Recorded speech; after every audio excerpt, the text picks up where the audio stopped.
All right. I believe this means we are live. Ladies and gentlemen, boys and girls, tech fans of all shapes and sorts and sizes and persuasions, welcome to another episode of the Monday Morning Tech Chat Show on the SGGQA podcast channel. I'm Juan Carlos Bagnell, aka Some Gadget Guy, the SGG of this terribly named podcast. This is like the worst name in podcasting, but the QA, obviously, that's the important part, stands for question and answer. We like to make this an interactive conversation, kick off our week, get our tech week started right, and kind of hash out our feels on the biggest stories that happened the week before.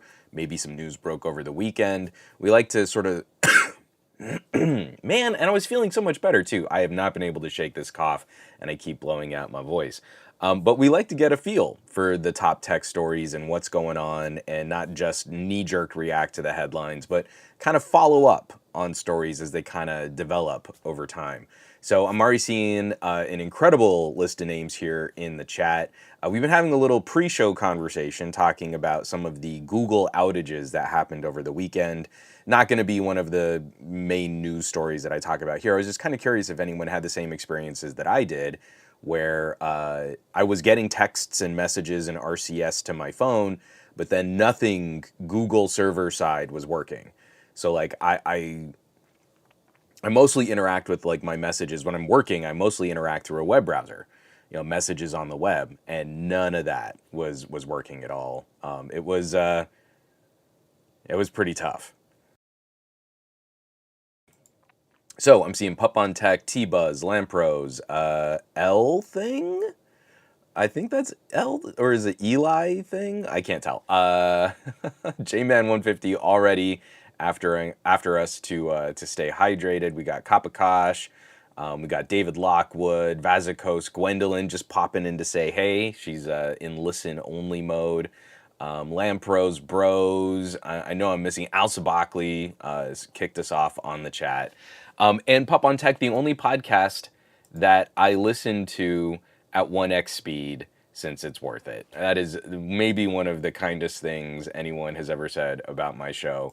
And genuinely, I am okay if you listen to this rambling news diatribe, soapboxing, tech politics show at 1.25 speed or even 1.5. But let's calm down. Let's not go crazy at like 2x speed. Michael Corcoran saying, hey, Bionic Scoop, what's up? Yo! All right. Michael Corcoran, I listen to it at 0.25 speed, so it lasts 8 hours.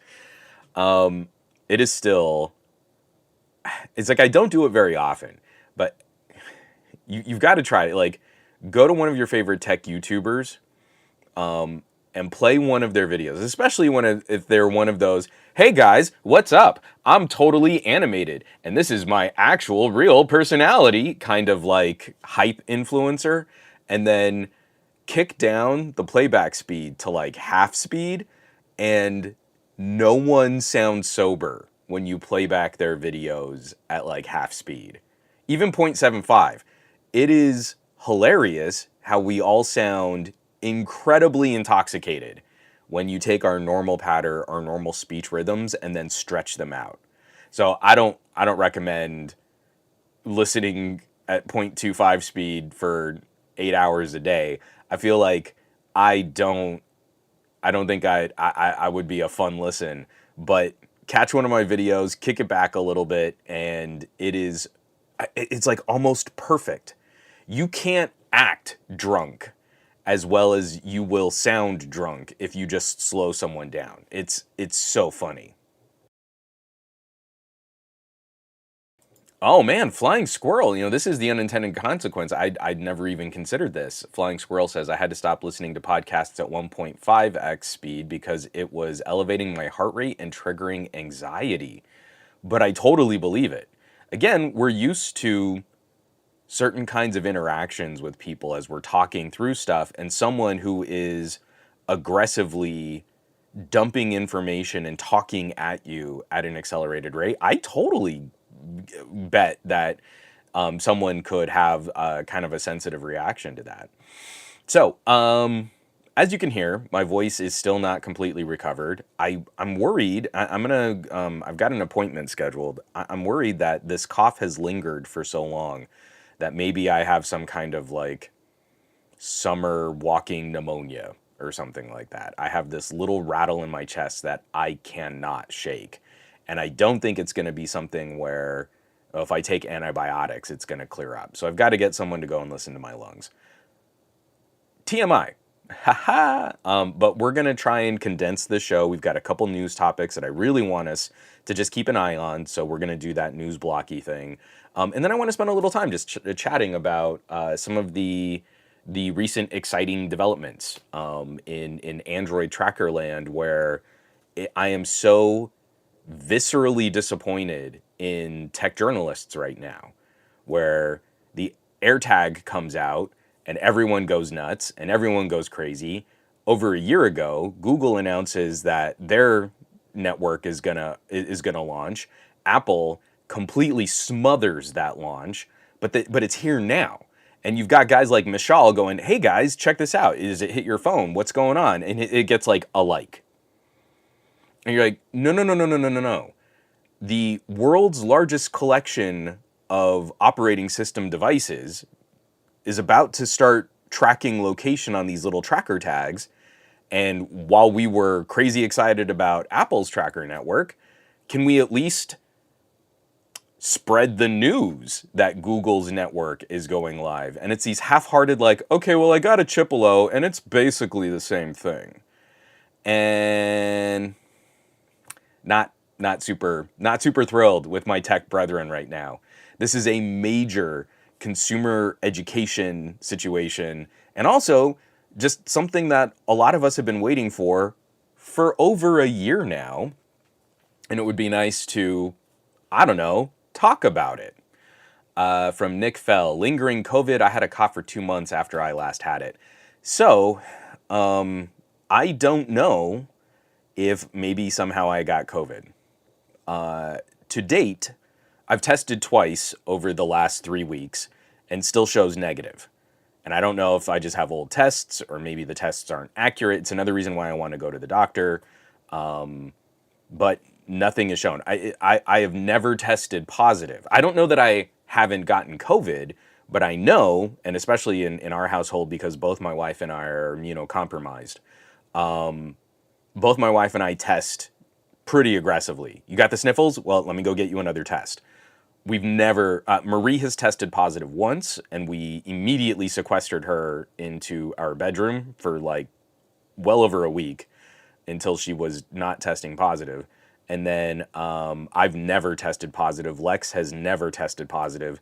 And there's something kind of heartbreakingly sad about a now 8-year-old who is really good at taking that nasal swab test, where you can see she's in utter discomfort. She's not having a good time. She's just, sort of muscling through it, and that she just knows that this is what it is. So I don't know. I've kind of been operating under somewhat normal behavior, just masking a little bit more when I'm out and about. But I literally don't know if I have COVID right now.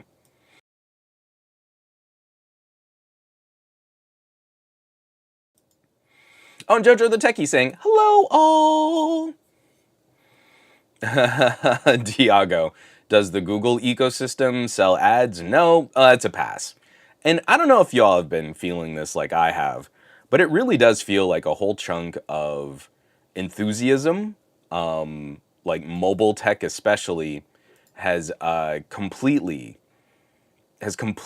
fallen off a cliff.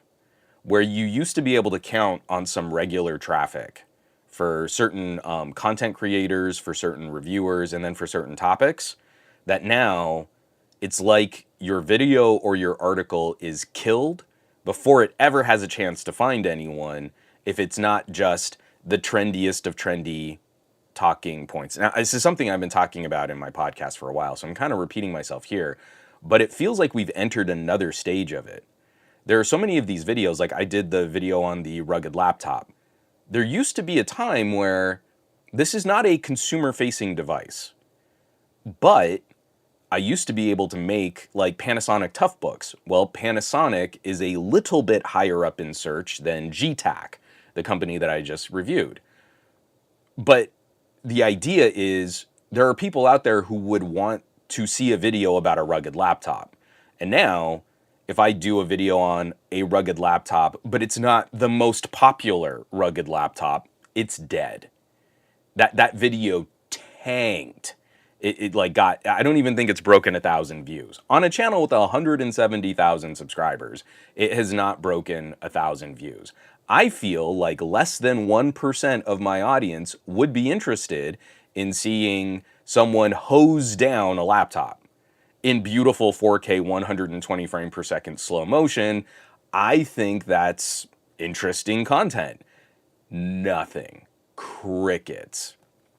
So again, I mean, apparently our tech journalists out there look at the traffic on AirTag stories, and that's all that they're going to write about.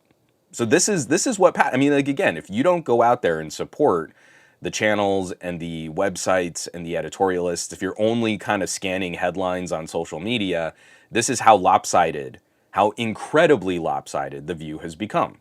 And increasingly, when I bring up things in sort of a general tech conversation, I'm running headlong into packs of people who are not as well educated on this stuff as they think they are. They think they know what's going on, and then I'll say something like, well, yeah, and AirTags were a privacy nightmare. What do you mean?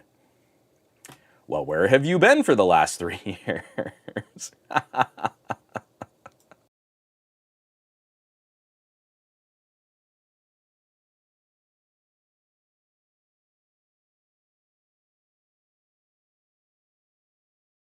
Oh, and Dave, I mean, like, I know a lot of people that are trying to crawl out of this the same way. Dave says, my YouTube algorithm is completely wrecked. I'm in a podcast binge right now because YouTube is recommending me pretty gross stuff.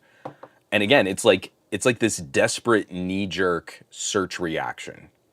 I need people to watch more on this site, so I'll just keep throwing more crazy stuff at them to see if I can keep them clicking through videos. And again, I'm just old. I'm old and bitter. I want to see what my friends make, and then I have very specific categories of movie fandom. I'm a big horror nut. I love seeing short films, short horror films. I love like digging into, now that ARGs aren't super popular anymore, I love kind of trying to find those new trailheads for new alternate reality games. Like YouTube should know all of this about me. Google knows all of this about me. But when I finish a video and I see the recommendations for what to watch next, it is hot garbage. Excuse me, it's really bad. Which actually just kind of brings up one of the weird things that happened over the weekend. And I don't know if anyone else's experience has been kind of like this too, but I love the creepy pasta idea of the dead internet theory. You can catch a whole bunch of like creepypasta people just regurgitating the same Wikipedia article. Like, that's another thing. I'm very selective about the horror channels that I like to watch because it's really easy for someone to just, what's the Mandela effect? And then it's literally a video where they're just reading the Wikipedia article at you. And I'm able to read. I can read. I wouldn't have made it to this website if I couldn't read. I don't need someone to read Wikipedia to me. No offense if that's the entertainment you enjoy, but that's not what I enjoy. What I enjoy is careful and thoughtful analysis from someone with a personality who can contribute to a discussion on that topic. That's what I'm in here for. That's what I like. So anyway, someone shares this sticker, and the caption is, I'm freaking out. Someone just handed me this, and it's a sticker that says, "You wouldn't hack the planet." And it's a mashup of those old PSAs like, you wouldn't download a car, you know, those anti-piracy PSAs where we were all trying to figure out, like, how do we keep people buying overly expensive CDs when, like, Napster exists?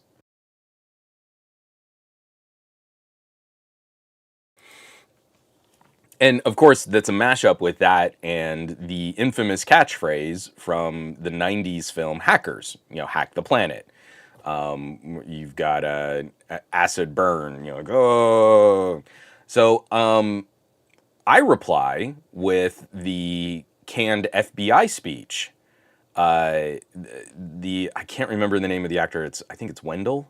I can't remember. Oh, it's going to drive me crazy. Anyway, I think it's one of the best running gags in the movie Hackers, where the FBI guy who doesn't know anything about cybersecurity just repeats the same, oh, hackers ravage private and public computer systems, infecting them with viruses and stealing data for their own ends. These people are terrorists. And that same speech shows up like 3 times in the film to show that he doesn't know anything about computers. He's just repeating the same bit. So I try to find that clip, and I can't. I'm searching on Google, I'm searching on Bing, I'm searching on DuckDuckGo, I'm using a different front end, and even just I have the movie Hackers. I went and rewatched Hackers. I typed out the speech word for word and put it in quotes in every single search engine I could, and I couldn't find a listed quote. I couldn't find a GIF of this famous actor, I can't remember his name, who plays the FBI guy, and I couldn't find just that specific speech on YouTube. And I'm going nuts. Like, I know this isn't the most popular part of Hackers, but it's like our algorithms have said, well, the only thing that matters in the movie Hackers are pictures of Angelina Jolie, and then that one scene of the main character, who I've also now forgotten that actor's name, getting driven away in a squad car yelling, hack the planet. And if you're looking for anything else, it is incredibly difficult to find any other part of the film. And I'm going crazy. Like, how can this not exist somewhere on the internet? How can search not recognize this speech? So I would put in the entire speech in quotes, and I would get all of these results for like cybersecurity training and how to be a white hat hacker, and like articles that had nothing to do with what I quoted. These search operators used to mean something, where you would put something in quotes and say, like, I want you to find this exact language. And it was totally gone. Oh, Dave Burns, not Matthew Lillard. The other, what is his name? He was also in Train Spotting. Nah, now I gotta look it up. Nope, sorry folks, derailing the whole podcast so that I can look up the movie Hackers. So we're almost 30 years away from the movie Hackers. Oh my God, it's 1995. Next year, we are 30 years away from the movie. Johnny Lee Miller. How could I not remember that guy's name? Now, I used to host a movie review podcast back in the day. But the FBI guy was Wendell Pierce. I couldn't remember the last name Pierce. Wendell Pierce has the best running gag in Hackers, where he's playing the I don't know anything about cybersecurity guy. Yeah, Jojo the Techie and Dave Burns. Okay, thank you. You slightly beat me to the punch on Johnny Lee Miller. Yeah, McCorcoran, Wendell Pierce from The Wire, also showed up in Suits. He's in another really big project coming up. I'm just gonna pull up his IMDb. It doesn't have. Oh, I don't think it. Oh, upcoming. I hate the new layout for IMDb.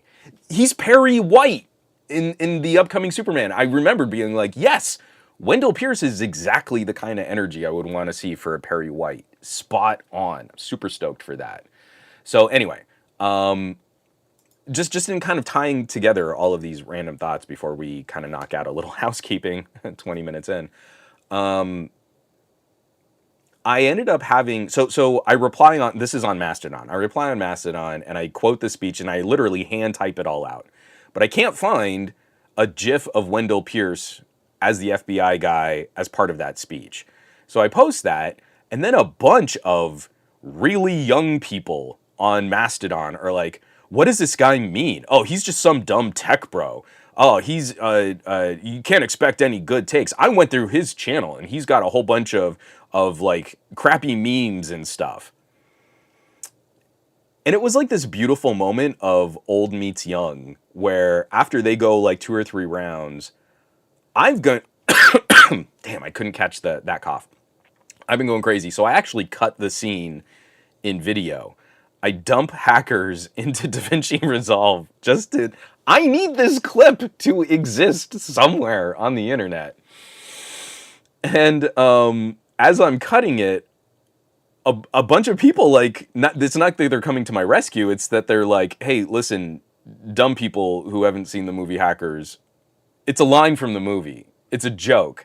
And again, that just causes this argument like, "Well, he should have put /ref on there." Like, again, I know like /s is sarcasm and /ref is reference, but it's like the whole point of yes-anding that post is to make it the joke. And I'm not the biggest fan of I am about to tell you the joke. Here is the joke. What you have just read, the proceeding was a joke. And I know that text doesn't always come across as like the contribution. But when you read that speech, it's also kind of ridiculous. So I don't feel the need to preface every single time hey, you remember The Simpsons? Here's a line from The Simpsons. What you just read was a line from The Simpsons. That's a reference. Did you get the reference? I hate that. I hate that so much. And I really miss kind of that more interactive, everybody kind of had an understanding of the references that we were making. And I know that's gone now. And I know I'm old, but I miss it. And I kind of want to hold on to it. But anyway, for the 3 people that were trashing me as some stupid tech bro who didn't know what he was talking about, I had 3 times as many people going, it's a line from the movie, guys. It's a line from the movie. And then one other person just saying like, oh, I need to rewatch Hackers. And then we had a lovely conversation about, this ridiculous movie from the 90s. So it just kind of kicked me in the head, though. How can this not exist somewhere on the internet? Or also, like, I'm on Wendell Pierce's IMDb. There are 95 videos. And I want to see, is there any video from him in Hackers? And I'm going to quickly scroll. Oh, he was also in Jack Ryan. Of course, he played the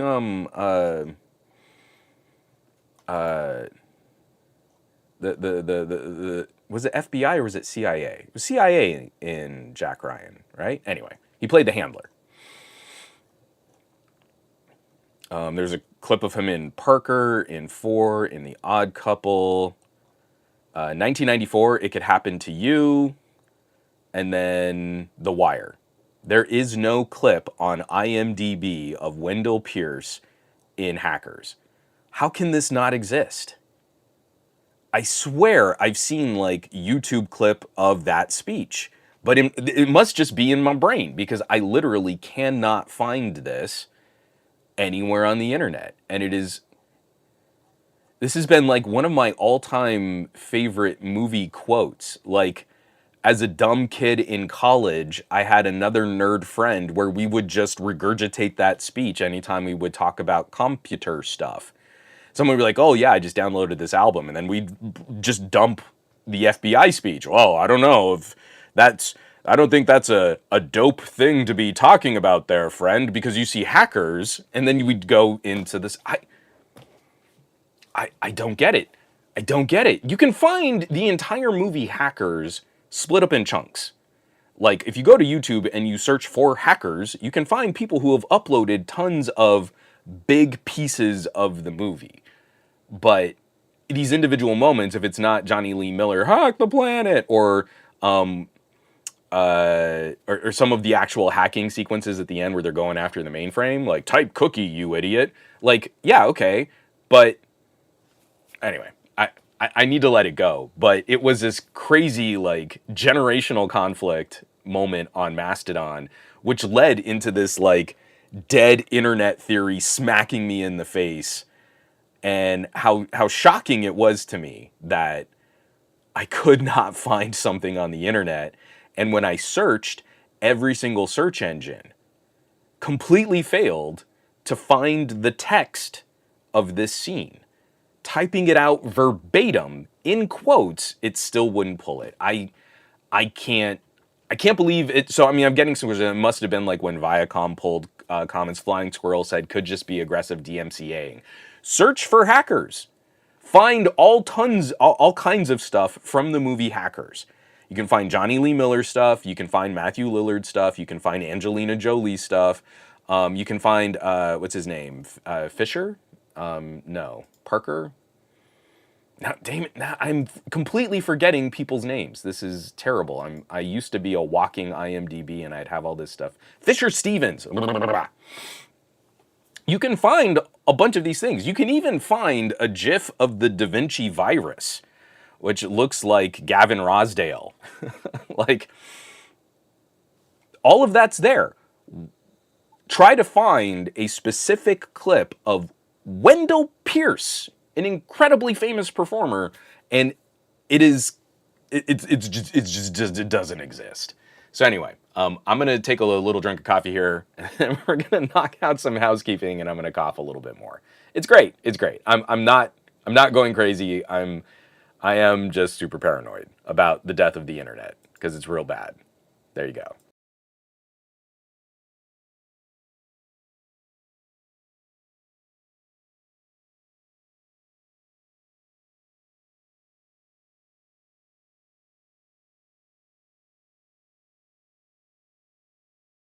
Okay, so last week was another pretty busy was a pretty busy week. Let me get this queued back here.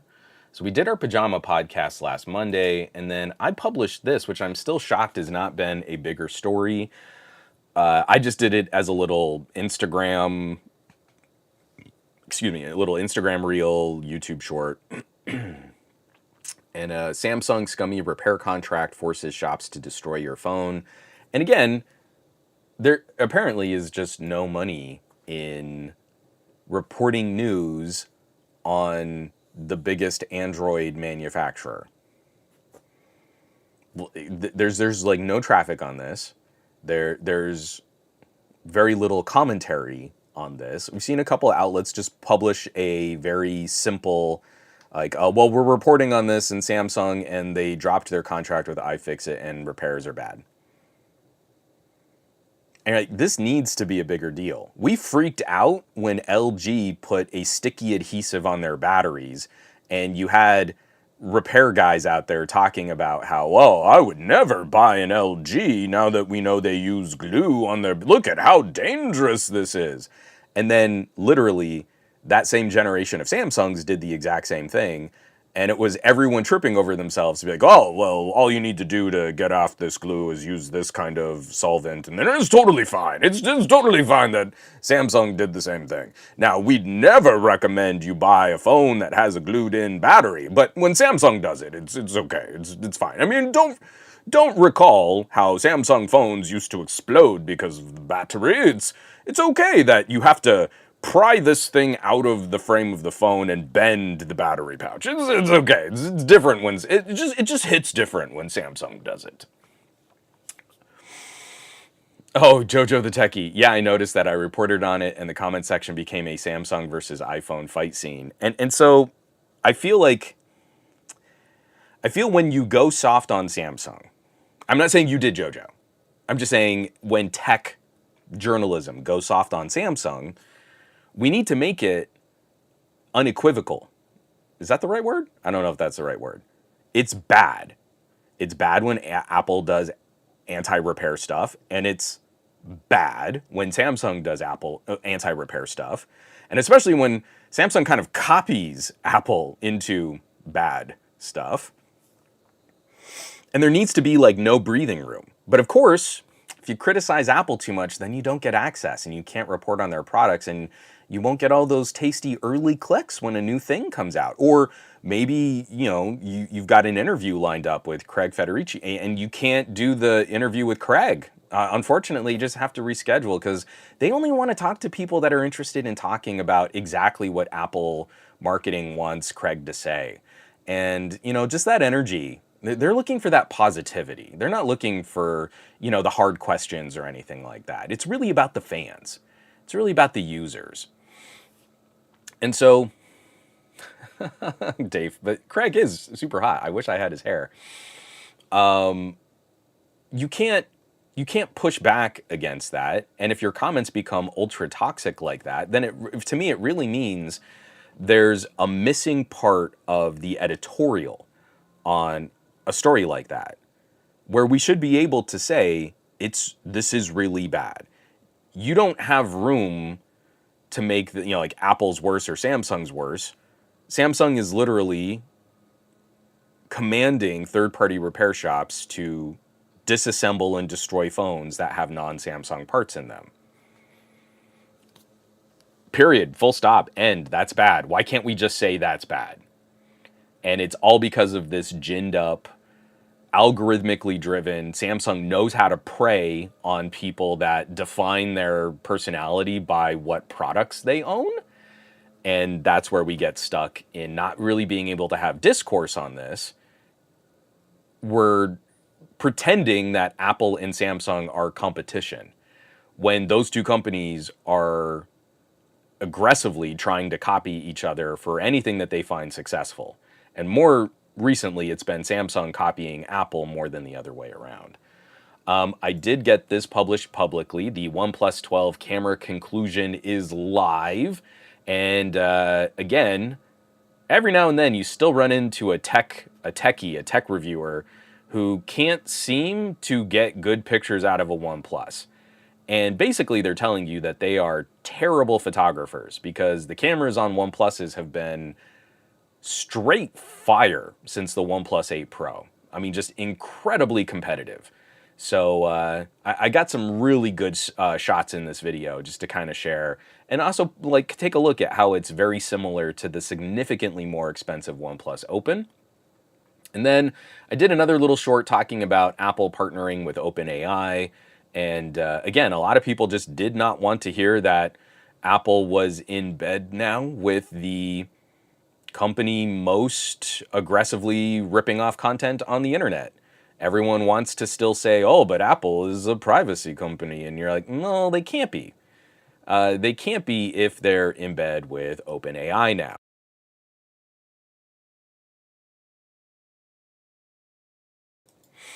Quickly just moving through a couple of things on the Patreon. I have the early access on the video for the Pebblebee and the Chipolo Android trackers. We're going to talk about those a little later in this podcast. And then also I did this little write-up, again, talking about why is hold on, I've got to fix this. My web browser is not set up right. Hold on, let me scooch that over. I don't know why OBS keeps doing that. It's like it resets my Firefox window so you can still kind of see me in the background. Sorry. I wrote up this thing, old phones, cheap phones, and no time for a follow-up. And this is on Patreon. I might copy and paste this onto somegadgetguide.com. I really haven't had great experiences republishing those articles, and then I don't get traffic to my website anymore. But just talking about an experience where I'm helping out a friend and they want to get their kid like a little media player. And I have a bunch of these old phones and they don't have good like 5G cellular reception here in the United States. They're international devices, Infinix and Pocos and Redmis and all that stuff. But it's a really good Wi-Fi kind of tablet. So I go through trying to wipe out both of these phones, and they're 2 and 3 years old. And I'm following up on, well, what is that like? This is not two devices that have been used for 2 and 3 years, just devices that haven't been used a whole lot since I reviewed them, and they've just kind of been sitting on a shelf. And they were very different experiences. And you wouldn't have thought, based on pricing and availability and sort of the brand reputation of both of these companies, I didn't expect it to play out in the direction that it did. And how difficult it is. Like, no one is gonna care if I make a video on a Poco from the beginning of 2022. No one is searching for a follow-up from an Infinix that was released in 2021. But that's like the last part of this conversation. As you get to that kind of 2 to 3 year mark where these inexpensive phones have been out of software support for over a year, and if you were daily drivering them, components like the battery would be super worn out. And we don't have a way to popularize the conversation on end of life unless you only talk about iPhones. Even Samsung, if you go back, you can kind of dredge up a little like nostalgia. I just pulled out my Note 20. Isn't this so cool? A bunch of people go, oh man, I so miss that Note 20, or the Note 10 was my favorite. Everyone knows the Note 9 was peak Samsung. And that's about all you can do. There's a small contingent of people that will always be down to hear about the Lumia 1020 and the LG V60. And you can get a little traffic on those videos too.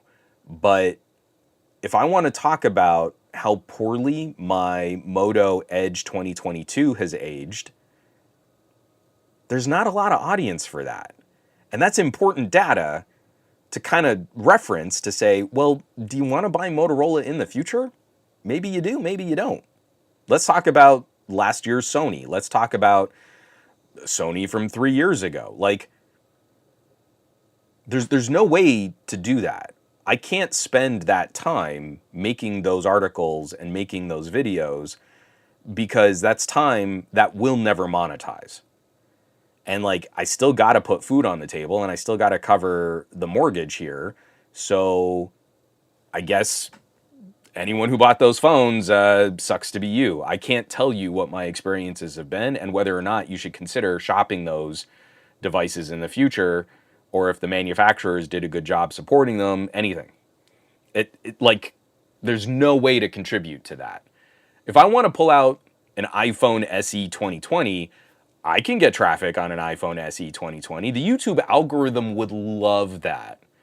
YouTube would be so happy with me if I dredged up some old iPhones and did nostalgic pieces on iPhones. But I want to talk about those phones. I want to talk about what people have actually purchased and are daily drivering, and expanding this topic and trying to bring more people into these tech conversations who were just the average consumers who bought the cheapest phone they could.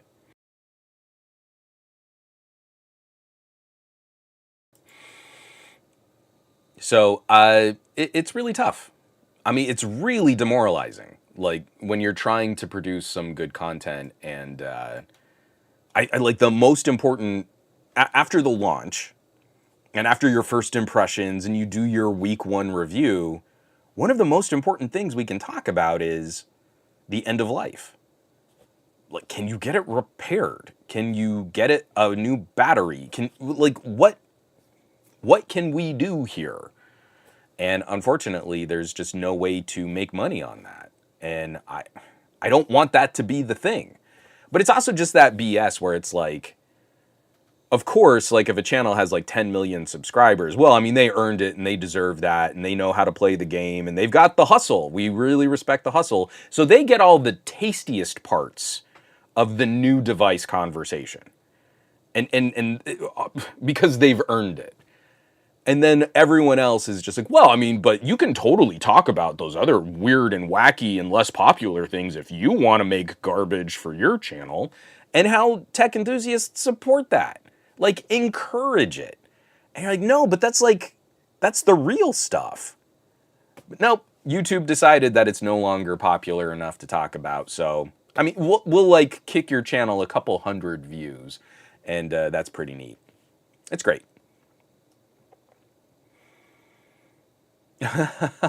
Well, yeah, Dave, that's what I'm fighting against. Dave says, you'll get way more sponsors if you just say you got to buy a new one and shrug. I mean, just don't be poor. That's the problem. All right, let me take another drink of coffee here and hack up some more lung. 1 second.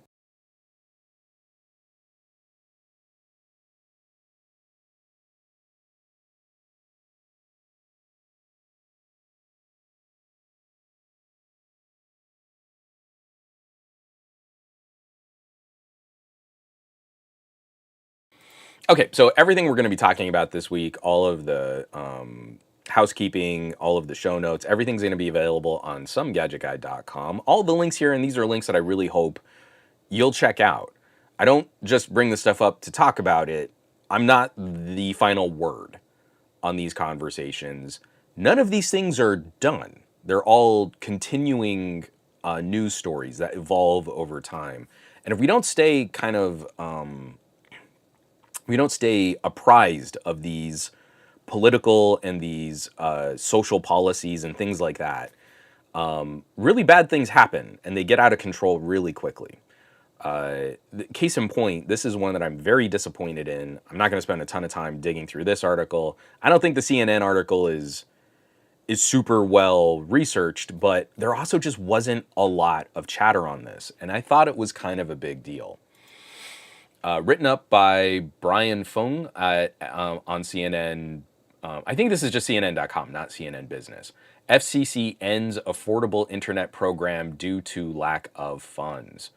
On Friday, the U.S. government announced the final closure of the broadly popular federal program, which has helped tens of millions of households afford internet service, after Republicans in Congress ignored calls by consumer advocates and Democratic lawmakers to approve more funding this spring.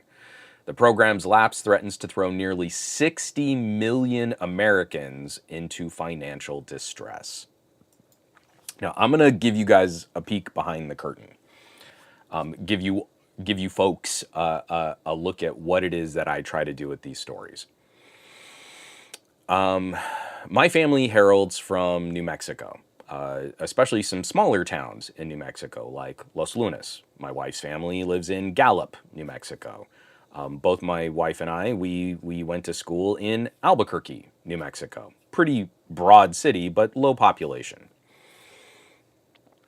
I've been bringing up these stories about net neutrality, broadband adoption, funding programs, because a lot of people don't know how bad the telecommunication space really is.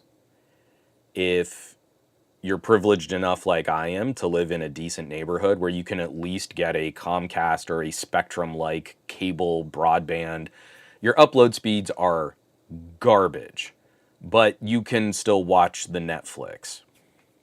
I like to say it's like literally, you have 20 times the ability to consume bad information as you do the ability to upload good information, right? We all try to make it sound like, oh, it got to be fair. You got to let all the ideas just work their way into the marketplace, and then the good ideas will rise to the top.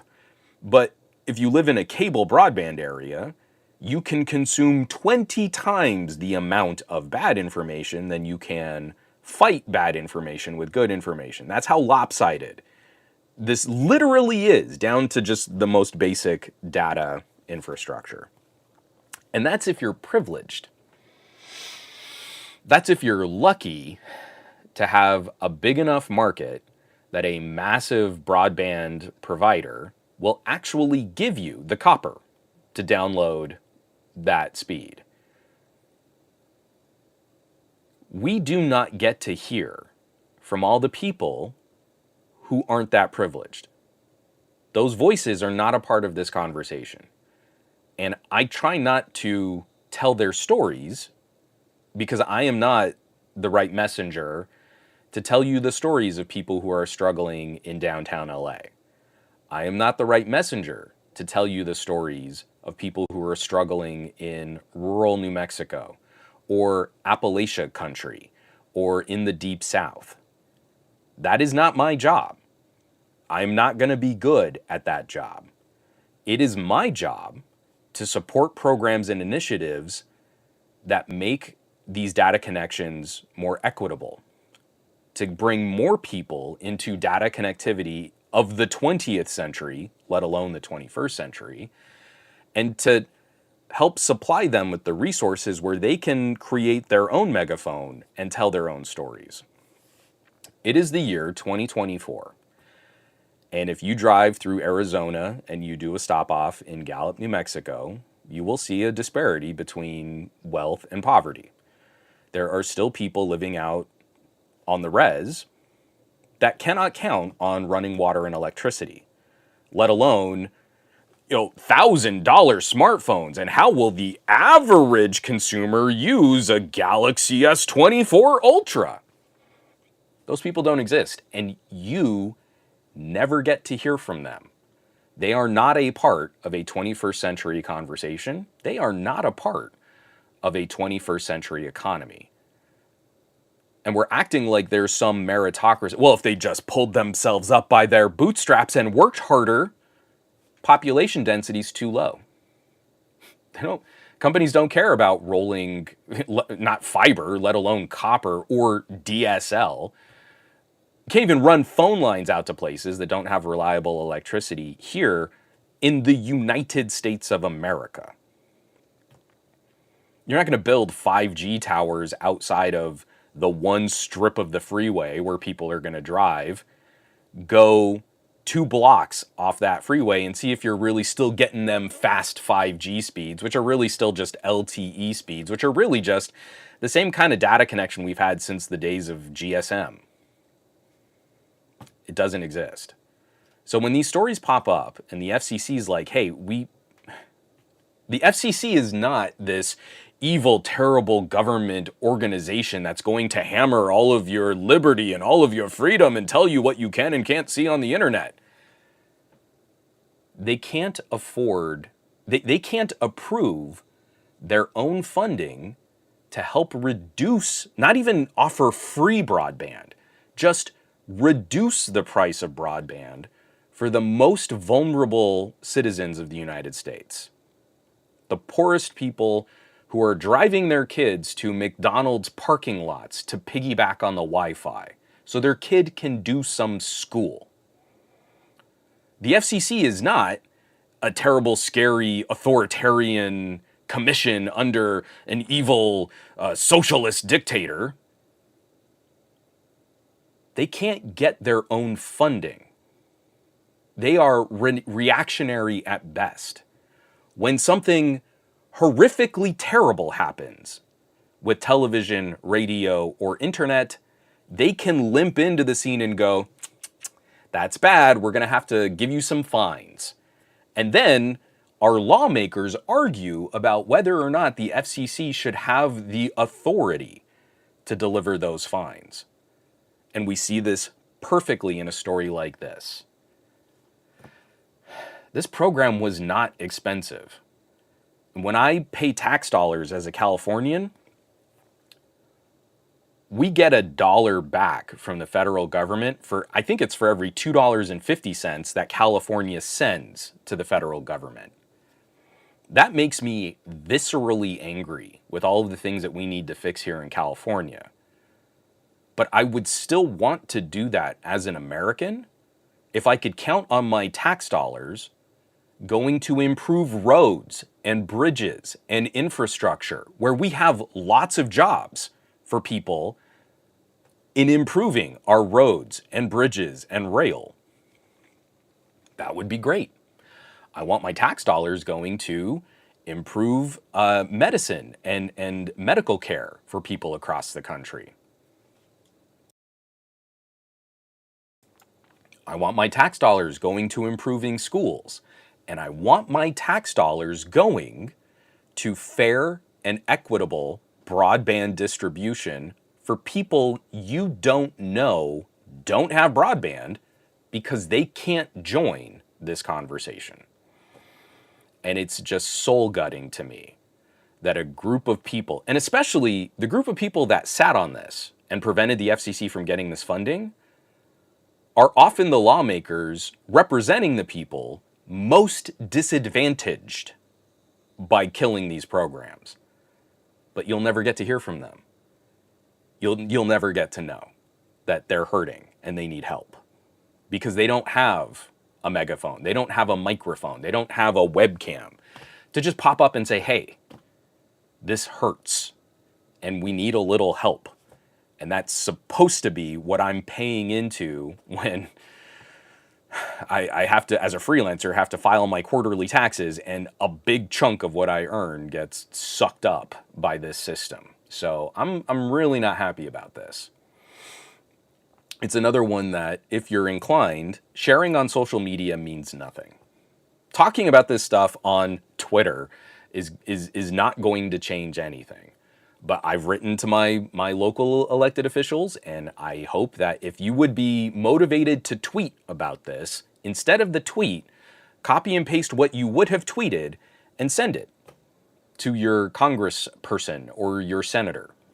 And just say, hey, this is something that matters, and we need to see if we can do a better job of approving funding for this in the future so that people can be competitive in the 21st century.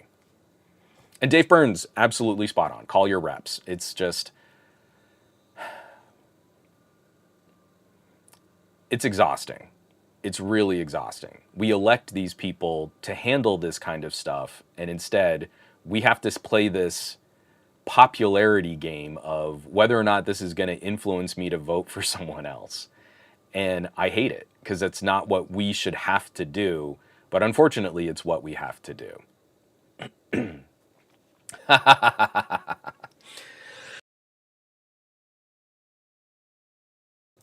I've gotten into arguments with my local officials on the phone over the school board, and you can too. That's funny, Dave. I love it. I love it. Oh man, that's awesome. All right. I spent way too much time on that, and I apologize. Another quick one as we go down just the one pinko commie liberal socialist nightmare that has become this podcast. Hold on, let me drink some coffee.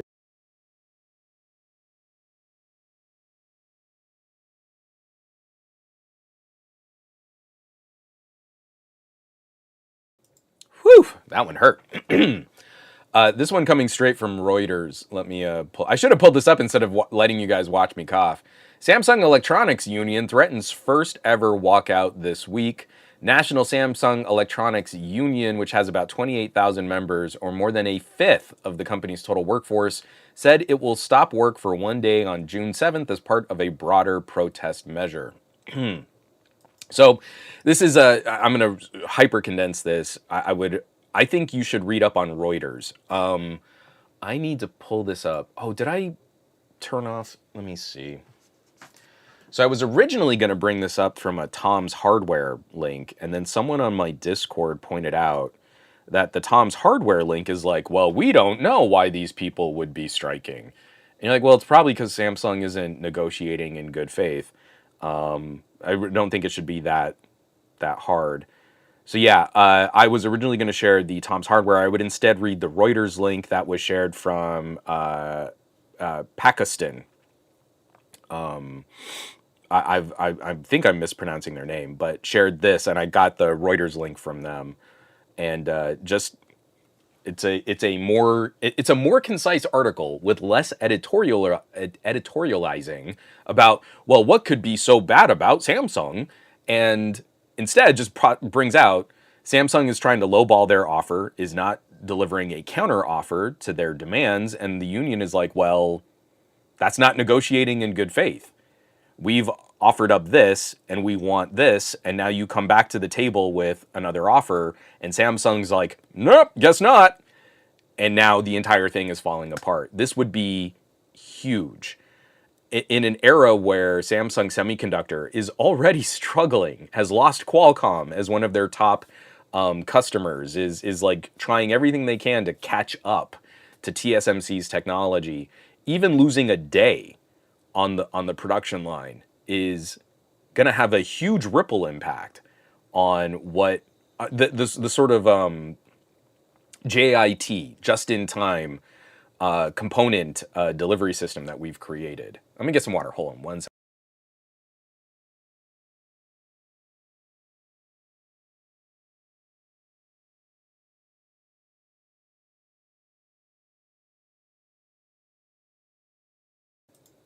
I want to see if I can find this. I gotta just cut to the article whenever I'm coughing. Coughing on camera is pretty bad. All right, so this is what I don't know if you'll even be able to read it here on my screen share. That actually looks really terrible. Union officials defended the decision to take industrial action at a time when some parts of Samsung's business are underperforming. Quote, the company has been saying they are facing crisis all along for the past 10 years. Sun Woo Mok, president of the union, told reporters, but added that the firm should not use it as an excuse to not meet its demands.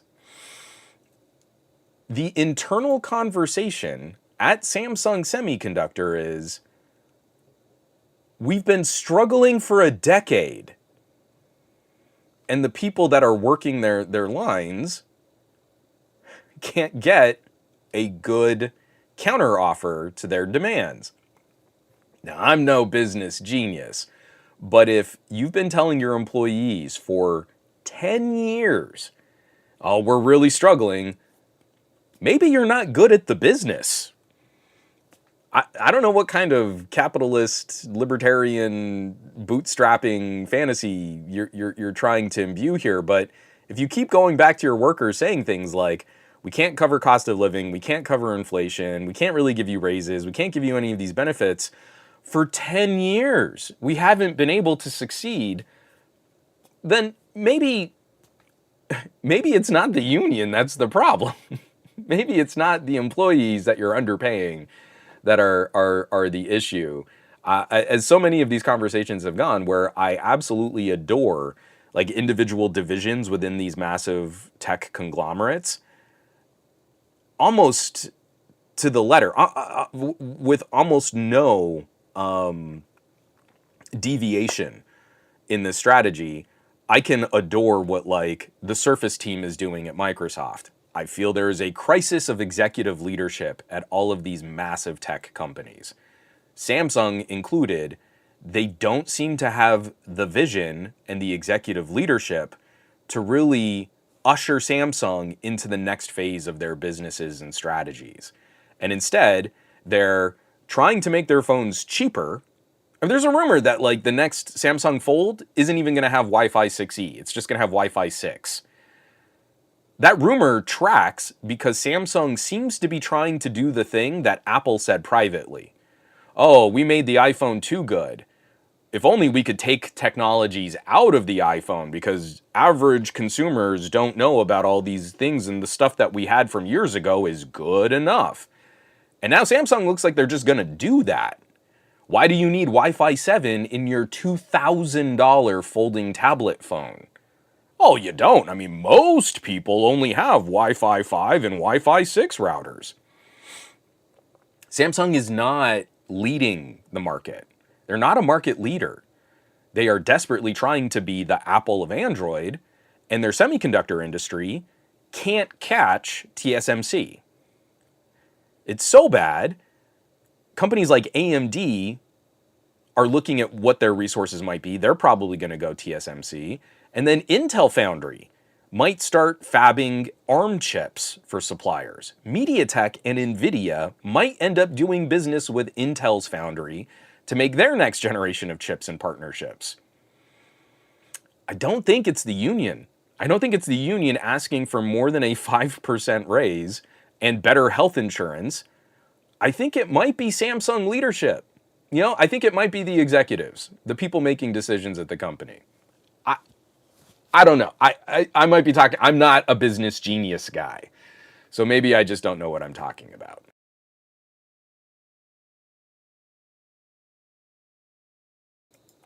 Oh, and Gabaletta, I mean, from your lips to God's ears, maybe take a page out of LG and just exit the market in which you have been in the red for 10 years. It's crazy to me, because, oh, man, so much of this, like, you get deep into the crisis. What is the plural of crisis? Crises?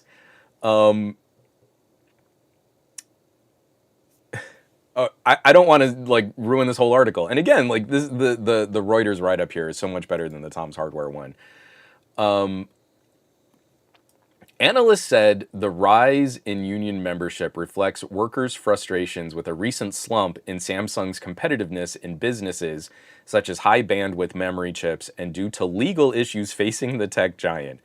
In one case, The company is battling a prosecution appeal of a decision that found Samsung Electronics chairman Jay Lee not guilty of fraud and other charges related to a 2015 merger of Samsung companies. Now, this is something different. I have a 90-minute podcast talking about all of the issues that I have with Samsung as a company. And this isn't even on that list.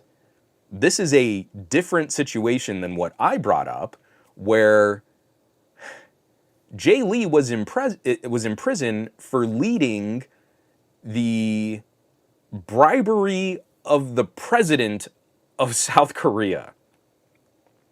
And the president of South Korea stayed in prison longer than Jay Lee. And as soon as Lee was released from prison, well, wouldn't you know it, Samsung committed $200 billion over 10 years to the South Korean economy to improve their chip fabrication and semiconductor industry. And I don't see how you can look at those parallel stories of the chairman getting out of prison, a chairman who has been under legal scrutiny the entire time. This is like a family business, right? The top of Samsung, the way that Samsung operates, but has been under so much legal scrutiny for really bad breaking the law kinds of situations. And then Samsung committing to investing more in the local economy with $20 billion a year on improving their chip fab.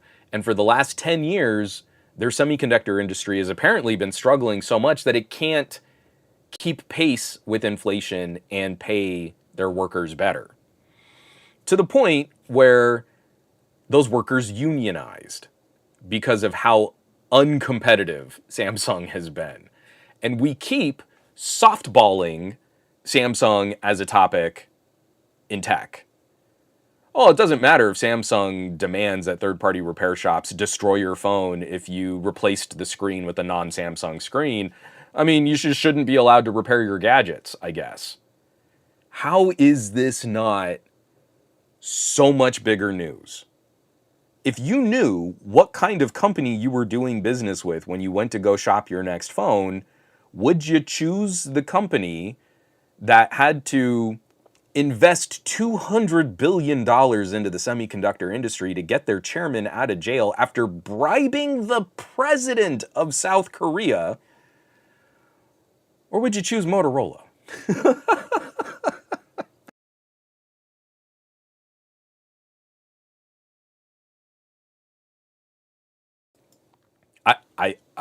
I can't. I don't know how to sum that up. So we're just going to move on, but please keep up with what's going on here. We'll find out on June 7th in a couple days whether or not Samsung came back to the negotiating table. Now, I keep saying, like, I'm not going to spend a lot of time on these stories. This next one is one that I just want you to watch. Man, I did not intend for this week's show to be, like, so pro-labor union. All these topics are just hitting me all at once, and I'm definitely up in my feels about this stuff, especially kicking off with that FCC article. But this is from the YouTube channel More Perfect Union. It's a channel that does talk a lot about collective bargaining and labor negotiations. But the title is What Apple Doesn't Want You to Know. And it's not a long video. It's 7 minutes long. And it details the experiences of the very first Apple store that unionized and how Apple is aggressively, I would say, this is not what they're saying, I'm going to say, Apple is not negotiating in good faith. This one Apple store is trying to bring up labor situations that they think would improve the employee-customer interactions and also, you know, kind of bring Apple stores up to more competitive pay, better benefits, things like that. And so then Apple slow plays and stalls all of their negotiations and then offers the things that that unionized store is asking for to non-union Apple stores. So they're giving it. They're doing it. They're making those initiatives work for all of their other stores. But, you know, if you didn't sit here and negotiate against us, we'd be able to give you all the things that you asked for that we gave to all the other stores, but, we got to sit here and negotiate. And it is the scummiest, penny pinchingest. It is such a toxic look from a company. It's like, I think Apple is still the second place market cap investor prize right now. It's a $3 trillion brand. But Tim Cook is an operations guy, and he knows how to squeeze every dime out of anyone that would want to do business with Apple, including their own employees. So it's pretty gross. It's really, really bad. So, again, if you would want to have your needs met by a $3 trillion corporation and you decide like, well, the only way that we can kind of make this happen is if we come together and we say, hey, we've got to unionize, then you know that Apple's going to come for you. And it's hilarious that Apple was always capable of doing what this union asked for, and then they immediately did it to try and break the union. And that's kind of an antitrust sort of situation. Again, this is the kind of evidence that would help supply a future lawsuit against Apple. And those trends look really bad when Apple is already under a DOJ investigation for anti-consumer and monopolistic business practices, to then also say, well, if you gave all the other Apple stores what this one store was asking for, why couldn't you give it to them in this negotiation? Literally, the only answer you can come to is, we wanted to break their union. There's no other rational answer to that question. There's going to be a whole bunch of gobbledygook, like market speak and investor speak, and, well, because of this, and we can't do that, and all the, the economy and inflation and blah, blah, blah, blah, blah. But you did it for all the other stores. Well, but that's different because of the different dynamics and this, and then the regions, and if it were more profitable, and then that, and then now that. But no, it literally is just that one store asked for it, and they were plucky enough to make a union against us. So now we've got to make an example out of them, and it's a pretty good watch. It's 7 minutes. Again, this is the kind of stuff that if we had actual tech journalists with spines that weren't beholden to ad dollars on the popularity of Apple product videos and articles, we would probably be making more noise about. And you would probably start seeing consumers say, hey, is this really the company I want to do business with? But, that's how it goes. Yeah, McCorcoran, I mean, like, this sounds pretty obvious to me when it's literally the company store. The fact that Apple is a $3 trillion company with so much power is all the reason why the Apple stores should be unionized. Because you can't individually demand better benefits from a $3 trillion market cap company. So, is this going to close out? Yeah, I do want to talk about this, but we don't have to spend a lot of time on this one either. I don't know. Who here is really using the AI? Is anyone using a lot of AI? Is it AI stuff? I don't know. I'm not using a lot of AI these days.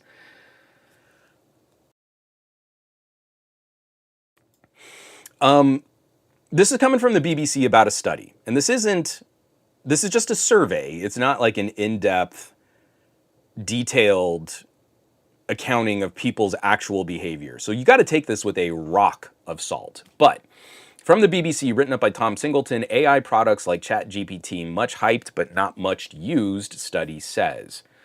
Researchers surveyed, again, this is a survey, so people are self-reporting, which doesn't give us a lot of accuracy here. Researchers surveyed 12,000 people in 6 countries, including the UK, with only 2% of British respondents saying they use such tools on a daily basis. So here's where this study,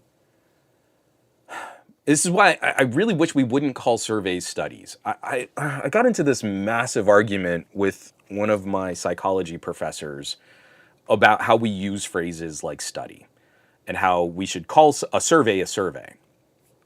Because a study, to me, imbues this data with more analysis and research than just, I called 12,000 people on the phone, and of the people who would even take the call, which is non-reflective of the larger audience, these people replied and gave us data.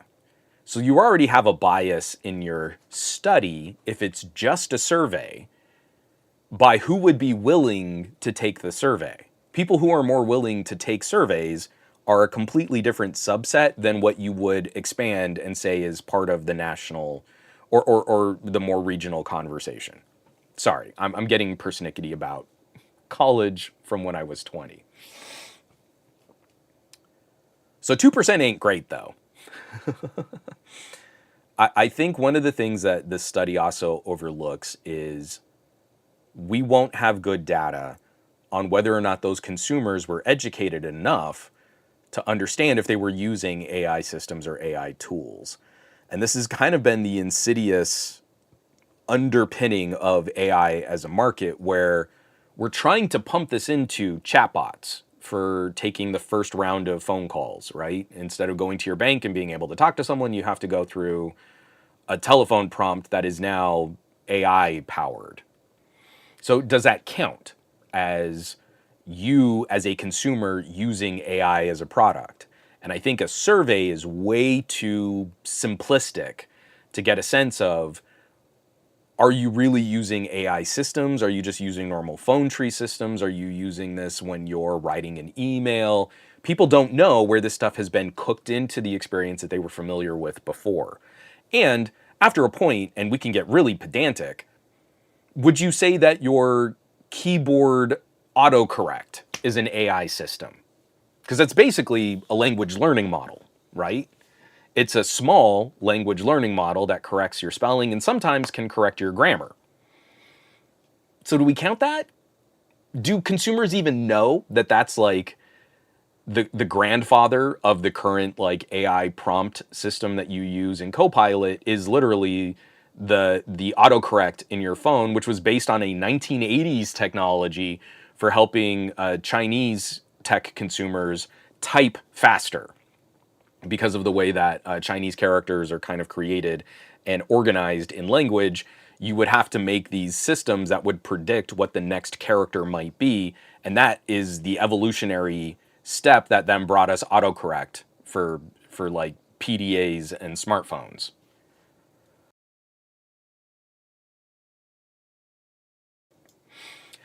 But what this study does help illuminate is that of the people that are willing to take a survey about their AI use, 2% said that they used it. That is a disastrously low number of people to say, I am going out of my way to try these new services, these new tools, these new AI things. When we think of the hundreds of billions of dollars that are being dedicated to improving data centers and building new data centers in regions of the world that have lax environmental policy, when we look at like how the Argentinian government is trying to field these bids to build more data centers in Argentina, and the locals are like, no, we don't have the infrastructure for power. They're going to use up all of our water. They're going to pump pollution into our air. Maybe we don't want to do this. But, you know, they'll make a little bit more money in the short term for the local economy. It's great.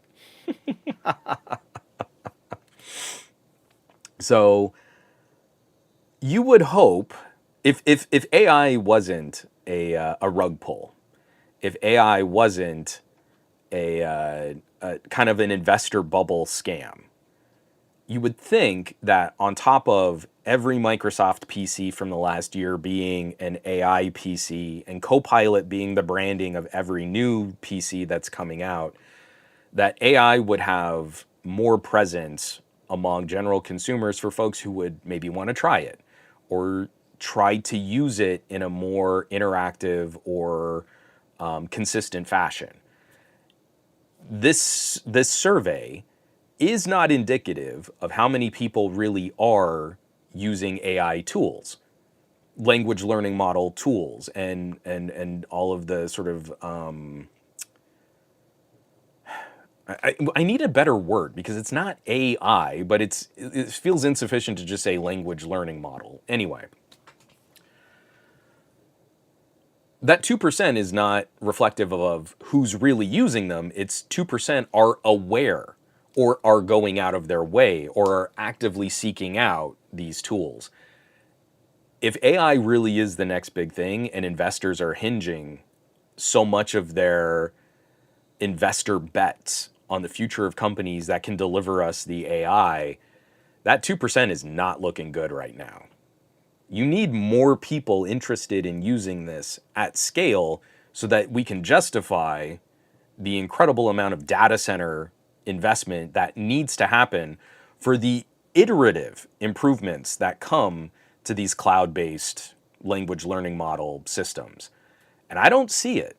I really don't see how you make a consumer-facing strategy off of cloud, data center, AI, when so few people are actively participating with it, and it requires this humongous increase in investment, in electricity, in water, in natural resources, in power, in everything that we do. I saw another just sort of rough estimate that our power usage, data center power consumption from 2023 to 2024, we're already on track to more than double the amount of power data centers are consuming, which also comes with a humongous increase in using water to cool those facilities.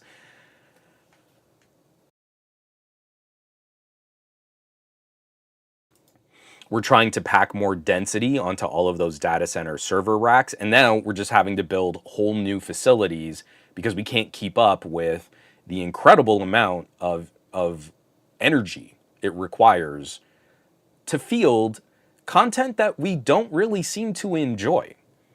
Look at all the people that are frustrated with AI search. I had this whole meltdown at the beginning of the podcast because I couldn't find a quote from the movie Hackers.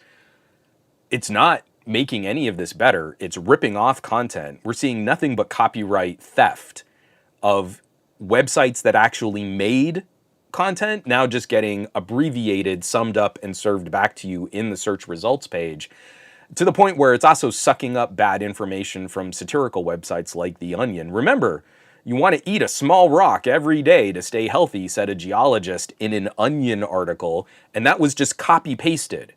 Not like cleverly refigured into a new conversational element, but someone asked search, is it healthy to eat rocks? And it came back with just copying and pasting an Onion article. So that's not clever, that's not intelligence, that's not creativity, that's just theft. You stole that language from an Onion article and tried to pass it off as some kind of original thought based on good data. But that's not what happened. It's clearly not. I can't for the life of me understand why, especially that specific instance. I mean, it probably brought a lot of attention and a lot of, clicks to The Onion once people started comparing that language. But why doesn't The Onion look at like a lawsuit? You stole this content from us. It is insufficient to put a citation that you could click on this link to go to this article when the whole point is to supplant going to the article. Google doesn't want you to go to the article. They want you to stay on a Google page with Google ads and Google search results.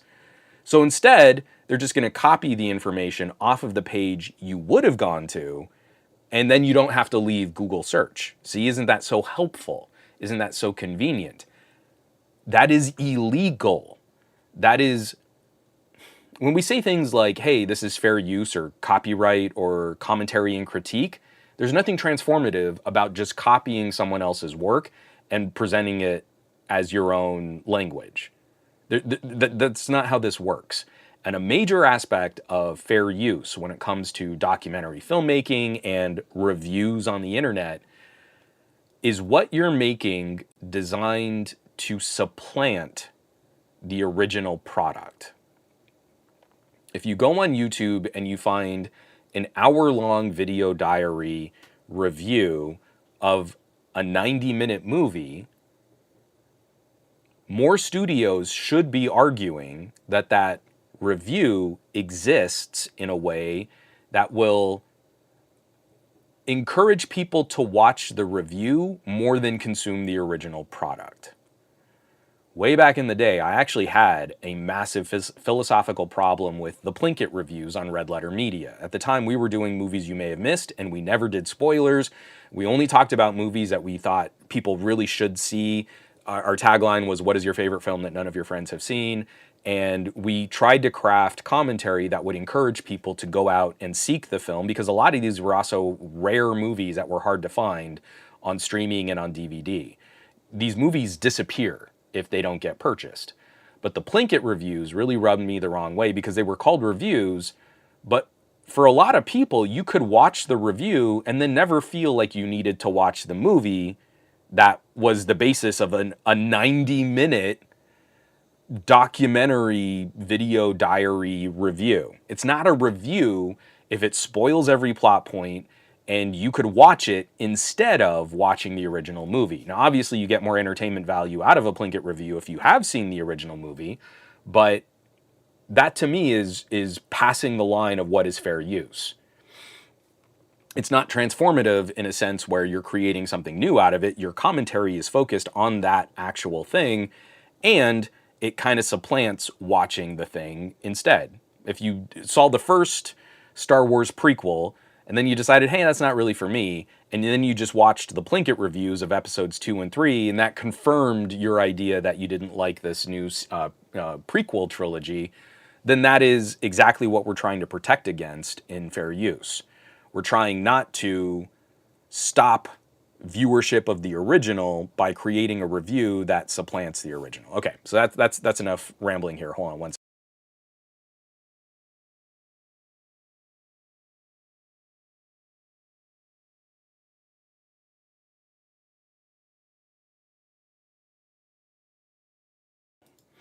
So anyway, yeah, I really keep kind of putting this out there in earnest, and I don't really get much of any reply on this. And after we went through, like I remember the original big internet bubbles that collapsed.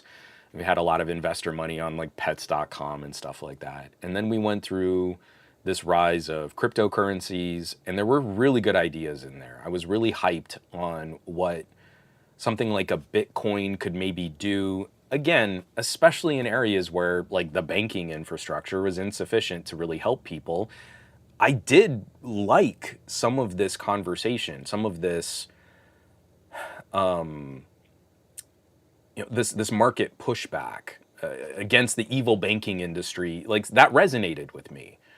But ultimately, it just kind of turned into another system for scamming people, magnified into just the horrific era of like NFTs. And to me, this really feels like we've seen investment in NVIDIA skyrocket. And NVIDIA has become this company that represents whatever the next fad is going to be. We're going to supply you with the compute power to accomplish that fad. If it's mining crypto, we've got these GPUs. If it's minting NFTs, we've got these boxes that can help you do that. And now it's, well, you've got to fulfill the data center criteria of powering language learning models. AI, we've got a solution for that. And NVIDIA is now being listed as an AI company on business websites. And you're like, that's not really, I don't think, that seems bad.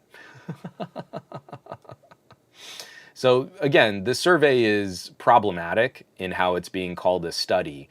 But within the confines and within the criteria of the survey, it is not good that only 2% are aware of their AI activities and are seeking some kind of AI interaction.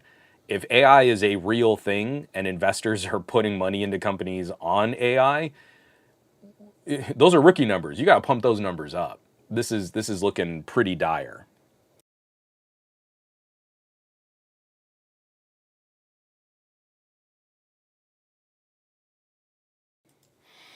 Oh, Raymondit. I made it. Hey, Raymondit. We're actually through, I think, the kind of worst of these stories here. So, I did want to, let me get this out of the way here. So I did want to kind of chat out. I don't know about anyone else. I am a hardware junkie. Computex is one of my favorite shows of the year, where we get all of these new motherboards and monitors and routers and kind of the meat and potatoes tech products. Anyone else in the chat here, has it kind of felt like coverage of this year's Computex has been kind of a whiff? Like, I'm going to some of the major sites, and if there's an article, here's what to expect from Computex, there's very little follow through, there's very little follow up. I don't know, it just kind of seems like this year, on the heels of AI PCs, AMD showcasing new chips, Intel talking up their next parts, Qualcomm is trying to dominate Computex. Like, every photo I see from my friends that are actually at the show floor right now, there's like an X Elite banner somewhere in the background of their photo. Like, Qualcomm is there in force. But then I go to some of these more popular, like, PC Mag style websites. I got the AMD announcement from Fudzilla. There's like so little actual coverage of what's going down. And just like that last story, if the AI PC era is upon us, I think it would be a bigger deal to be talking about the next generation of AMD chips. AMD is talking up like massive NPU performances. The 9000 series Ryzen CPUs look like they're going to be significant performance uplifts. They're comparing some of these parts against like the fastest chips that Intel has ever made, and that they're gonna, like, AMD is gonna pace them. Intel is of course talking about like better power efficiency, because that's been their Achilles heel lately, is can I make a laptop that doesn't sound like a jet engine when I do something basic on it, or can I use it off of the charger for more than 10 hours just surfing the web. So it's been tricky, because this is also that opportunity where tech journalists can go through and say, yes, of course, NVIDIA is going to take the stage at Computex and say AI, AI, AI, AI. But then we found this really cool travel router, or we found this new series of motherboards, or we're looking at these new like component plugins. USB 4 is arriving on all of these systems. Is the eGPU finally worthy of an accessory purchase? And instead, it's just like, well, that was the press release, and then I just went to Computex.com and copied out their keynote address, and I guess that's all that happened to Computex. And like, there's so much happening. There's so much actual stuff going live, and instead, like, when I bring this stuff up, it's like I'm often getting these replies like, well, but I mean, is anything happening? It's a whole trade show in Taipei. Of course things are actually happening. Why aren't we hearing about them? And it's just, I don't know, it's just really concerning to me. Like, yet another example of how we've manipulated conversation. I mean, obviously Apple would never show up at a Computex to announce something, but like, that would be huge news. Qualcomm is there, AMD is there, Intel is kind of adjacent. Like, I don't get it. I don't get how we've distilled tech enthusiasm to such a low degree that this is a sea change that is about to happen in Windows computing. ARM PCs are going to be a sea change in how we approach different products for different consumers with different needs. If you want a big, massive box that lives under your desk that has a ton of fans and it draws a ton of power, but it can do some incredible things, we've had those solutions for a while in the HEDT space. If you want a computer that can kind of go with you and perform the same on battery life as it does when it's plugged into the wall, we've never had that before in Windows land. That has not existed. I don't get it. I don't know. So hold on, let me take a drink of water and kind of snort my nose here real quick.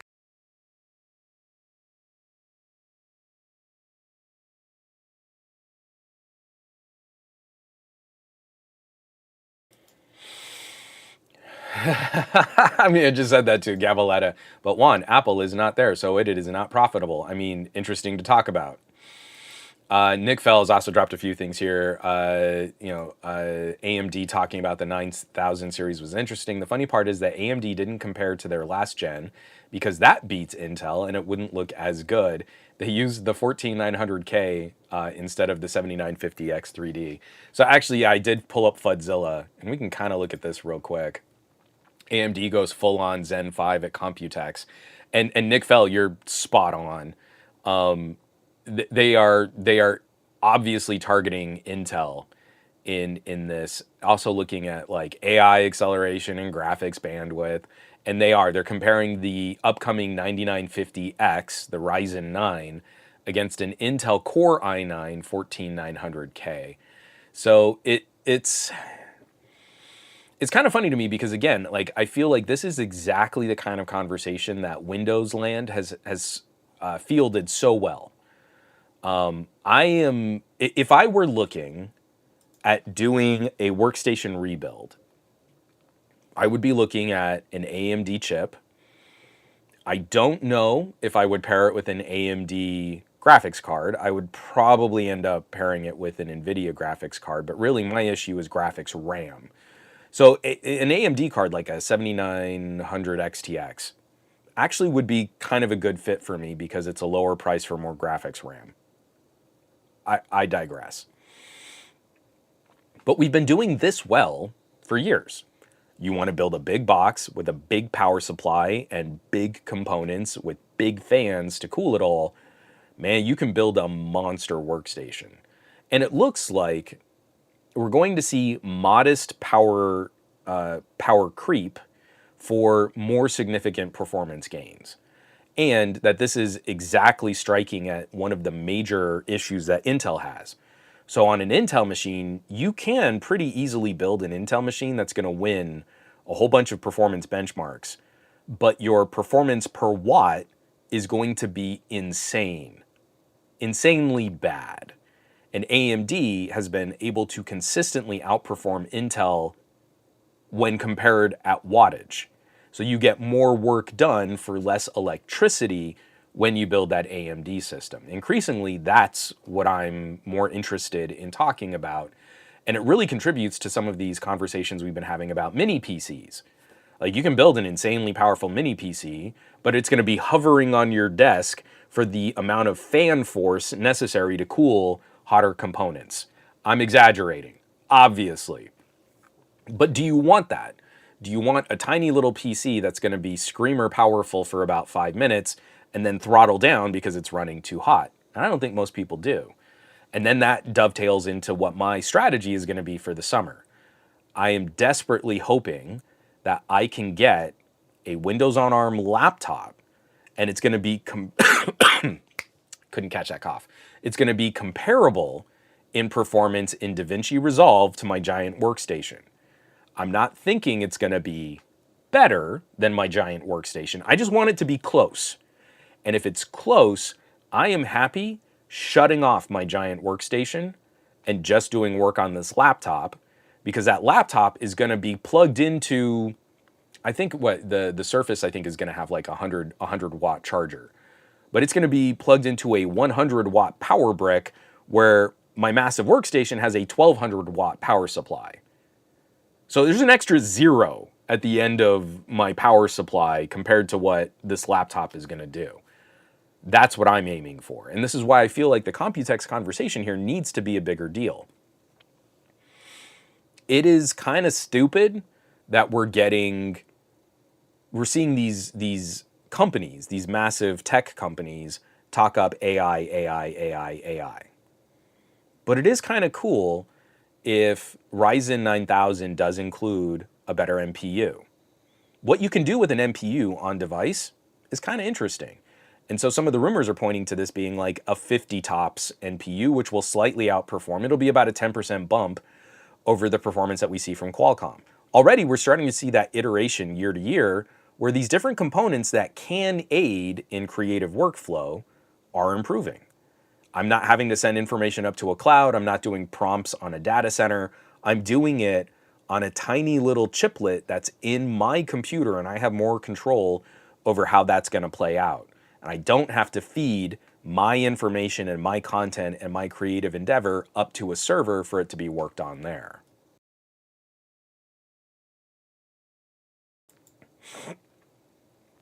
Oh, and Gabaletta, spot on. Gabaletta says 100 watts is the peak power, not the average that the laptop is going to use. So if I understand right, I think on the middle tier Qualcomm Elite chip, it's something like TDP somewhere around 30 watts. Someone's going to have to correct me on that.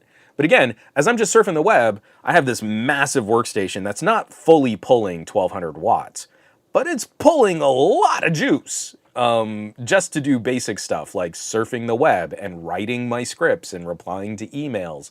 And I'm very sensitive about that kind of stuff right now. And I want to reduce what my power concerns have been.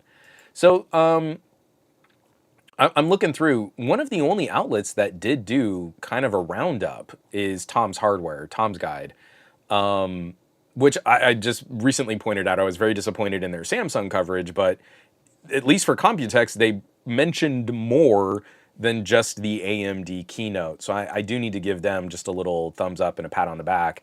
There was a new Acer Mesh 7 router, new Ryzen AI 3000 series. So this is where I was talking about where this is now going to be properly Copilot Plus compatible with an NPU operating at 50 tops. That's 50 trillion operations per second. 12 Zen 5 CPU cores, and they're saying this is going to be a significant improvement in multitasking over the Apple M3. Then I saw this one, which was kind of funky. I haven't seen anyone else mention Acer is still trying to make 3D happen. I don't think 3D is a thing, but they're trying to make it happen, and I would be curious to play with this. It's this little puck camera. It's $550, but it's a 3D stereo camera designed to kind of plug directly into video calling services and to then deliver content to like YouTube specifically.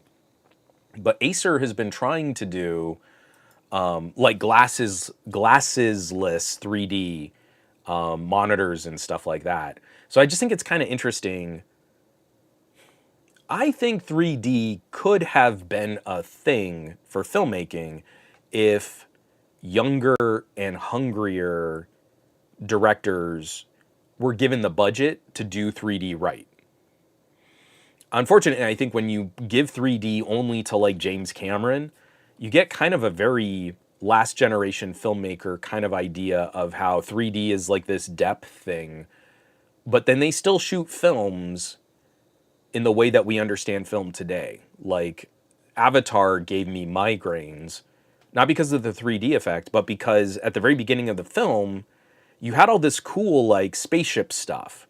And I wanted to explore the whole depth of the spaceship. But you were also shooting that film at such a shallow depth of field that when I would take my eyes off of the main character and look deeper into the frame, that stuff was blurry and out of focus. But that's not how my eyes work. My eyes would focus on that, and then I'd be able to see that clearly. And I think if you had done 3D with a really deep, a really long depth of field, people could look all over the frame. And it's okay if you're not looking exactly at the main character delivering his line of dialogue in that moment. That's what 3D changes in your perspective of how things work. I also think things like a dolly or a rack could be so much more effective. You know, there's that famous, one of the most famous dolly zooms of all time is in Jaws, and it's Schneider's face, and the camera is like moving in one direction as the lens is zooming in another. Now imagine that with better 3D technology, where you could put two characters opposite each other and create a visual metaphor of literally, like they are not moving in space, but the 3D effect is pulling them apart. That could really emotionally add to the context of the visual. We could be doing so much more with incorporating 3D into the narrative. Instead, it's just, oh, look, I'm poking. Oh, look, it's a stick that's coming out of the screen and it's going to poke you in the face. And that's hack, right? But it was like we gave 3D to a whole era of filmmakers that were already old for their time and didn't bring anything to 3D. Instead, they just used 3D as kind of a layering gimmick. The thing I was talking to Marie about, she's super into Bridgerton right now. I would love to see a Victorian drama like bodice ripping, repressed sexuality, like really go heavy on all of the trappings of Victorian storytelling, but shot in 3D to make it to give it the appearance of like paper dolls as they move through set and as they move through location and as you track characters and how the society can manipulate the gender roles between men and women, like to give them that delicacy and almost that like dimensionality that 3D can bring. But it's the visual metaphor of like these are people in a society where they're just puppets that are a part of this social construct. And to me, like 3D is the best way to accomplish that as a visual metaphor. But we'll never do that because it's not really like you don't think, oh, well, I need to go see that bodice ripping Victorian drama because it's in 3D. So anyway, I think something like this could be really interesting where like I obviously have all this stuff behind me. I try to shoot on a shallow enough depth of field that I am much more in focus than my surrounding. There's less distracting you. But there would be something really cool about what if we did this stream with like a 3D effect. If like a little camera like this can actually accomplish that, that would be fun. Like it would be an interesting way to change up how we interact with content and how we I don't know how we kind of consume something simple like someone just talking to camera. I'm rambling now. Let me get back into this Tom's Guide story here real quick.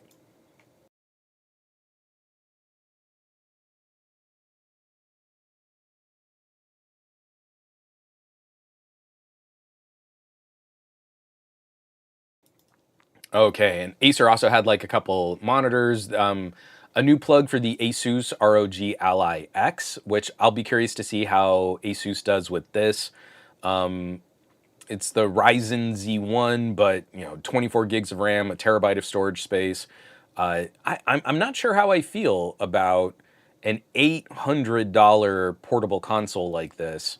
I don't know. I've been such a Steam Deck nerd for so long. I think one of my next projects is going to be taking one of these mini PCs that I get in for review and seeing if I can crib Steam OS on that and turn it into like a good mini PC game console. Because like I've got that 7735HS. I'm using Linux Mint on it right now. And if I just wiped that out again and went over to Steam OS, I could put it behind this TV and have big picture mode from Steam OS, and I'd have a much beefier APU in there than I have in my Steam Deck. I think it'd be really good for 1080p gaming. So I'm just kind of like, I'm interested, but I'm not throwing money at Steam Deck competitors right now because I'm really anxious to see, will the next generation of APUs give us better performance at lower power draw? Like AMD showing off Zen 5, well, that's kind of a big deal. And let's say they now make like a new Z2 Extreme APU that gets like 15% better performance within the same power envelope.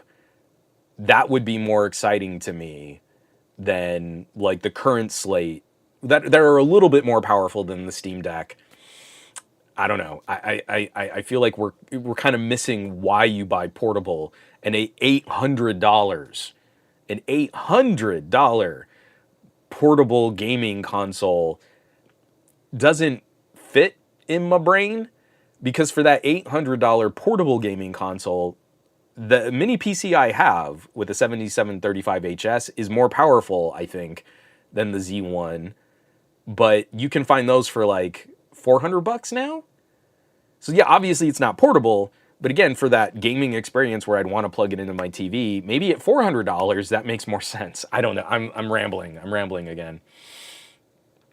A couple other things, of course, the AMD Ryzen 9000 series, the Asus ProArt laptops, where it looks like they've got a trio of ProArt coming out, a traditional laptop form factor, a Lenovo style Yoga Hinge version, and then it looks like we're going to get a proper detachable keyboard.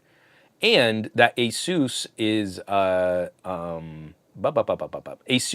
is talking up that NPU performance again, that these will be Copilot Plus PCs, and that we're looking at NPUs with around 40 tops performance, which is that low level line where Qualcomm is the only one carrying those right now. I actually just want to pull this up. So the ProArt PZ13 is going to be powered by a Snapdragon X Elite. The ProArt X13 and P16, oh, these are terrible names, are going to be powered by AMD Ryzen. So the Ryzen 300 series AI chips are going to power those. So that's pretty cool. What is the PZ13?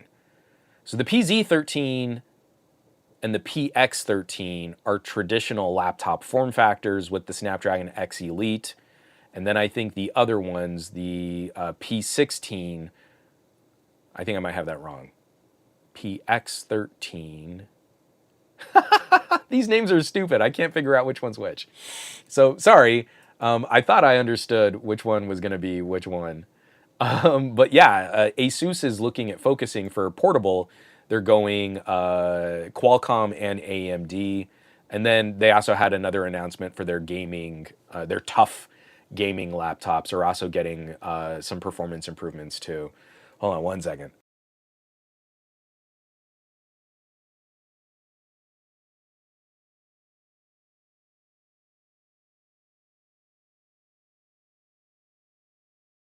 There we go. I couldn't unmute my mic. It took like four clicks.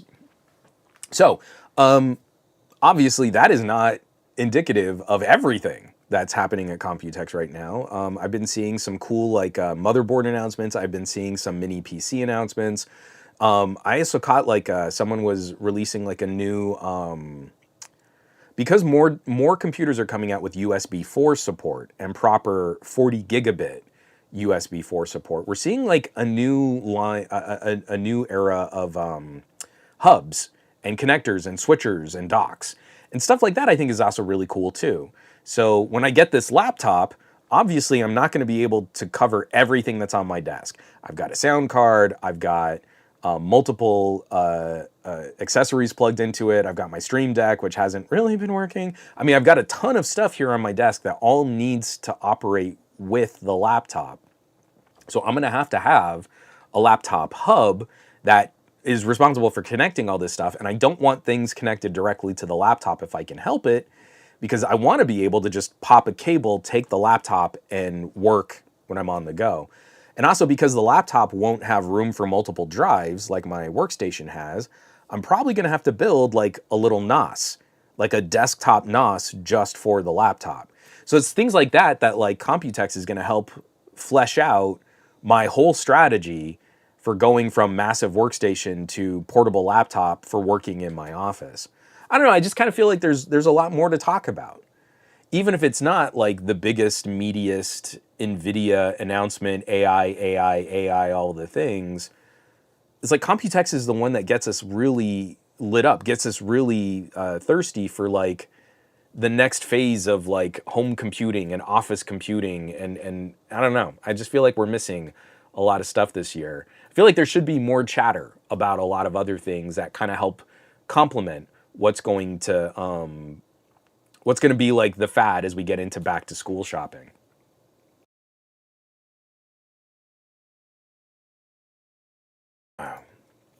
From John Gao, the PZ13 looks really promising with a full-size SD card slot. I might get this instead of the Surface Pro. I mean, this is what we want, right?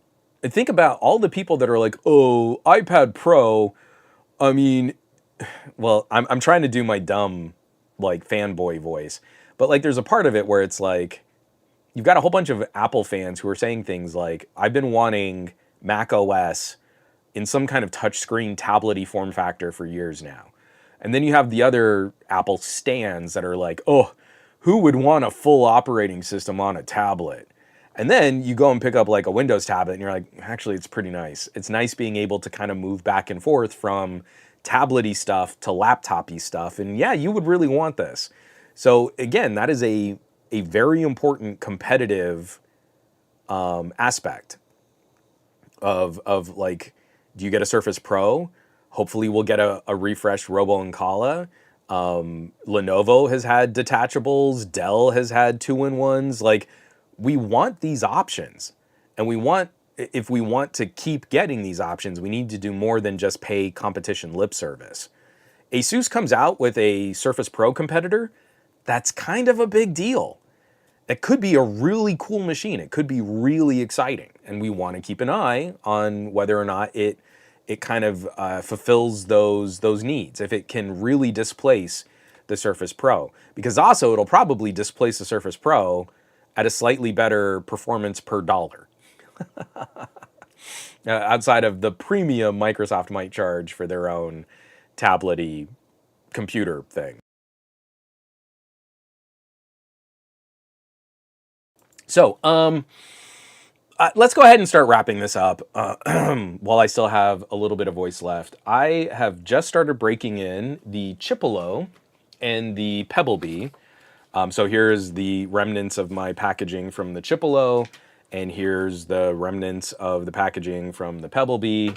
And I've already set up the Chipolo as a tracker on my wife's keychain, and I have the Pebblebee here as a tracker on my keychain. And this as a presentation, like me holding this up to talk about it, is not going to rock anyone's world. Oh, and Jojo the Techie, this is exactly what I was just going to start getting into. Jojo is a journalist, and she's cutting to the chase. So Jojo says, which of the two would you recommend? Both of these have different features for different consumers. So the Chipolo is on my wife's keychain. I couldn't pull it off the keychain, but mine just has a little clip. So the Pebblebee is going to appeal to some people. I think the Chipolo is going to appeal to others. The Pebblebee is a little bit, just a tiny bit thicker and blockier, and has an exposed USB-C port. Now, it's still supposed to be durable. It's supposed to be able to live on your luggage or on your keychain, just daily abuse kind of stuff, get a little water splashed on it. But if you're concerned about the more durable device, I think that's the Chipolo. The Chipolo has one of those little watch batteries that's rated for about a year. So then you got to pop it open, throw away that battery, put in a new battery, and then you should be good for another year. I'm so happy all of these things have avoided like early generation tile, where like after 2 years, you just throw away the tile. Like some of those early tracker things were basically just e-waste, ready to be. So the reason the Pebblebee has a USB-C port though is you don't replace the battery, you plug this in and you charge it. So you have like kind of 6 of one and half a dozen of another.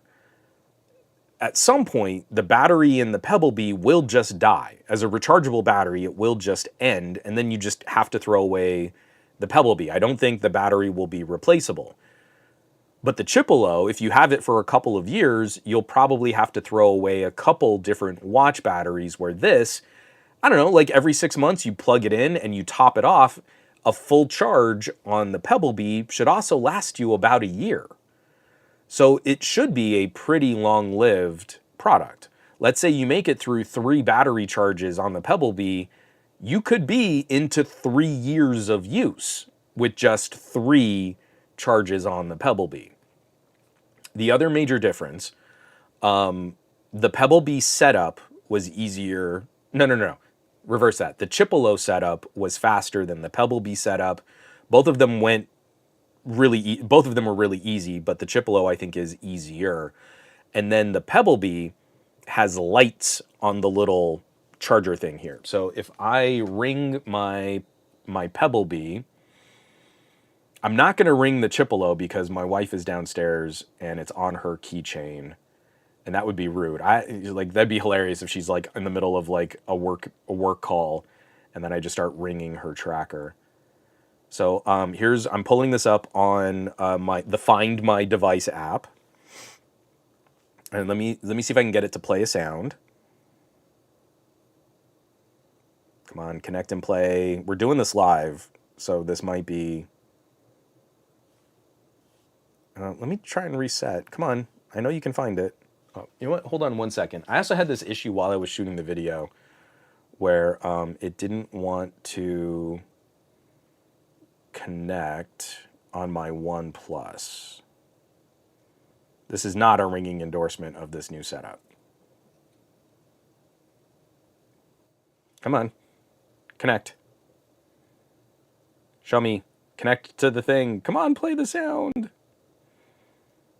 This is going to drive me crazy if it doesn't do it. Oh, come on. This was working so well last night. I even double checked before we did this. It's not even doing the find nearby. It says it's out of range. Oh no.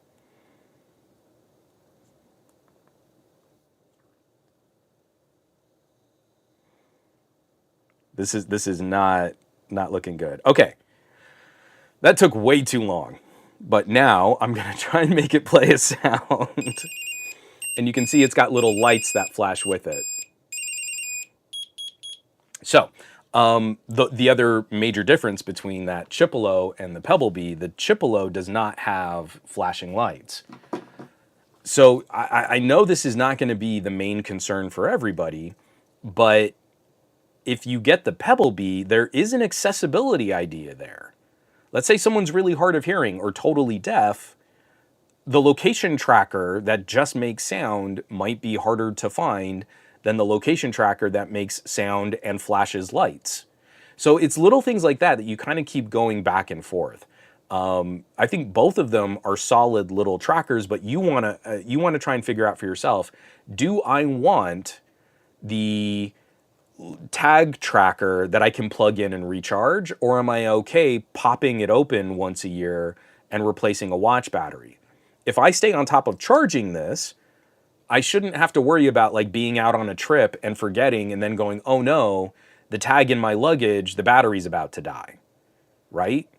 So it's really, what do you think your management solution is going to look like? Do you want to plug this in occasionally, top it off, keep it running like that? Or are you okay like knowing, I'm going to set a calendar reminder in 9 months, replace the battery before it's totally dead? Are you okay with just audible alerts, or do you want little flashing lights so that you can maybe find the product easier if it's like my keys are kind of lost in a place and I don't hear very well? Oh, there's a flashing light. I know I can find them there. So it's little things like that. So far, the accuracy for using these products out and about, this is very early days. And I'm speaking very generally off of this having been set up for 2 days. The Pebblebee has been slightly more accurate in the Find My app than the Chipolo. But the Chipolo triggered Marie's unwanted tracker alerts on both her iPhone and her Android. So I don't know if Google is saying like, hey, don't be a creeper. Your tracker is next to someone who has not approved a tracker in their location in their vicinity. So Google might be separating me from the Chipolo right now. We just approved it. We set it up on Marie's account, and then we invited me to also be able to watch it. But for the weekend, while we were trying to look at where the tracker was, the Pebblebee was giving me pretty good location estimates, where the Chipolo was like, the last time you saw it, it was in your home. And you're like, oh, but Marie's phone thinks it's an unwanted tracker in her location. So we still have a ways to go on the network.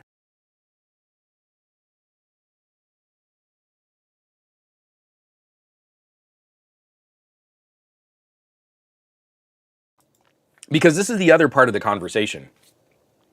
There are going to be a bunch of people that I think fire up this in the first week and say, it's not as good as AirTag. And anyone who says that, you can immediately disregard anything that they have to offer in terms of tech commentary.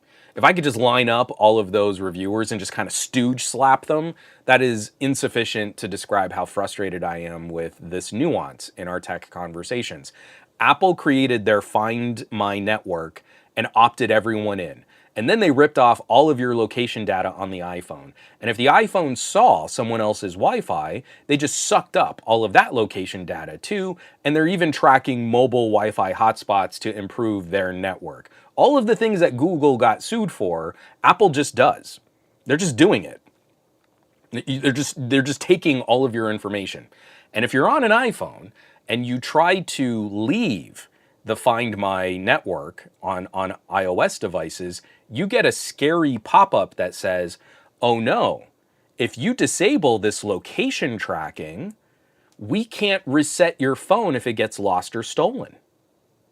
That doesn't make any sense. Why wouldn't they be able to like lock down your device? That's just a data connection. That has nothing to do with location tracking. And then let's say you really like say, okay, but yeah, I'm fine taking that risk and losing protection on the iPhone. Let me go ahead and leave Find My device. Then you get a scary nag email from Apple saying, you've turned off your location tracking on your iPhone. There's now nothing we can do to help you if your device is lost or stolen.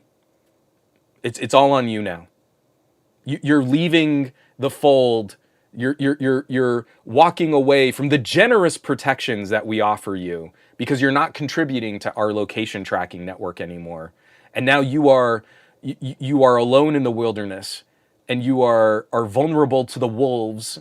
And it's so we wish it were another way. We do. But we built this in a way to rip off as much information and behavioral data and location data as we could. And now you're not wanting to give it to us. So there's just nothing we can do to help you. You get the pop-up and you get the nag email, which are scary. But again, Apple doesn't give you the same kind of location warning that you get if you use Tile. So if you get Tile, you get this scary pop-up. This app is going to track your location and share that location information with a network of other devices. That's scary. But you don't get that when you use the iPhone because you're just opted in. Excuse me. So this is shocking to me. Google is doing this more responsibly so that when you go into your, I don't know if I can, because I've already approved. Again, if I try to do this live, I don't know that it'll work well. Find my device settings and find your device. Okay. So apologies, you're not really going to be able to see this well. Actually, I can try and make this a little bit bigger. You get 4 different options for how you want to participate. And on both my OnePlus and my Pixel, because I typically set up devices with location services and location tracking off, it was set to off. I was not opted in to the Find My device network on setup with my Pixel 8a or on my OnePlus 12 when the app updated. So I had to go in manually and turn this on. And you get an option for just totally off. You get an option for without network tracking. So this is kind of like how the Bluetooth tracking works for your earbuds. It remembers the last location that Bluetooth was connected. So let's say I leave my earbuds at a cafe, and then 30 meters away, when the Bluetooth connection drops, the phone goes, well, this is the last place we remember seeing your earbuds. But it can't do anything else. It's not going to track anything else. It's not actual, like, in the moment location tracking. It's just a memory of where you were the last time the signal was detected. And then you've got a third option for high traffic areas. So like you're in the middle of a downtown busy street and you got lots of devices that are kind of pinging off of each other. Now this is a more robust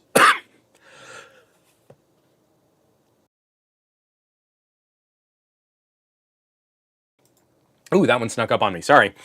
This is a more robust, more active, real-time. It's keeping track of how this device is moving around other products with Bluetooth radios. So that's fine. But then if you go somewhere where it's not very populated. So like I'm out in the suburbs, you're probably not going to get a lot of devices pinging off of a lost pair of keys. So then you can set to a fourth, which is with network in all areas. And this is the most aggressive setup to really try and track where other devices are. But the thing is, you haven't been opted into all of this. So at launch, the Google Location Tracker network is going to be way less accurate than the current AirTag tracker network. And why is that? Well, Apple dumped all of your location data into their servers, and they're giving that data to all of these different devices to the point where APIs can track individuals. We can track troop movements in the war in Ukraine because of how not great and not secure Apple's API is at calling all of this data. If you have some basic personal characteristics that you want to track on someone, you can write API calls that can get pretty granular and start finding individual people, especially based on like mobile Wi-Fi hotspots. The Google network seems to be more consumer protection-y. And unfortunately, that means that in this very first push, the very first couple of weeks that these things are finally available to consumers, the experience is not going to be as accurate. It's not going to be as close. It's not going to be as robust. We need more people to opt in to sharing and participating with more of this data if we want these trackers to get more granularly accurate in every location. And that's going to take a little time. That's going to take, the thing that's maddening is we should have been building this up a year ago. The hilarious thing, when these trackers shipped, when my Chipolo and when my Pebblebee arrived, they arrived June 1st, 2024. I placed my order, my pre-order for these, June 1st, 2023. It took exactly a year to the day to get these here. And I know these have been ready to go since the end of last summer. We've been getting regular emails from Chipolo and from Pebblebee saying, hey, we know there's a delay. Hey, we're waiting on Google. Hey, this is eventually going to arrive. But the thing that none of them could really say was this was Apple's fault. Apple dragged their heels on updating the iPhone and making the iPhone more secure, and we all had to wait because Apple knew that they were making more money on AirTags. They had no competition in the market for a whole year on AirTags, that they were willing to keep the iPhone less secure and more of a privacy nightmare than play ball and do the right thing for their own customers, let alone for Android users and for Google and Microsoft and all that other stuff.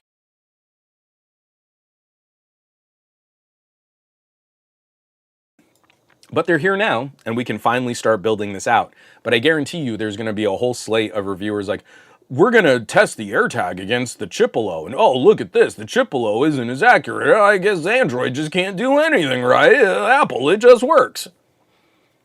Without ever detailing the privacy and security nightmare that Apple delivered with the AirTag, how the whole rest of the industry had to fix Apple's incredible blunder, and now we're just building up the network in Android land, and it's going to take a little time. And it's especially going to take a little time because I think a lot of people are going to have this set by default at a really low level of tracking.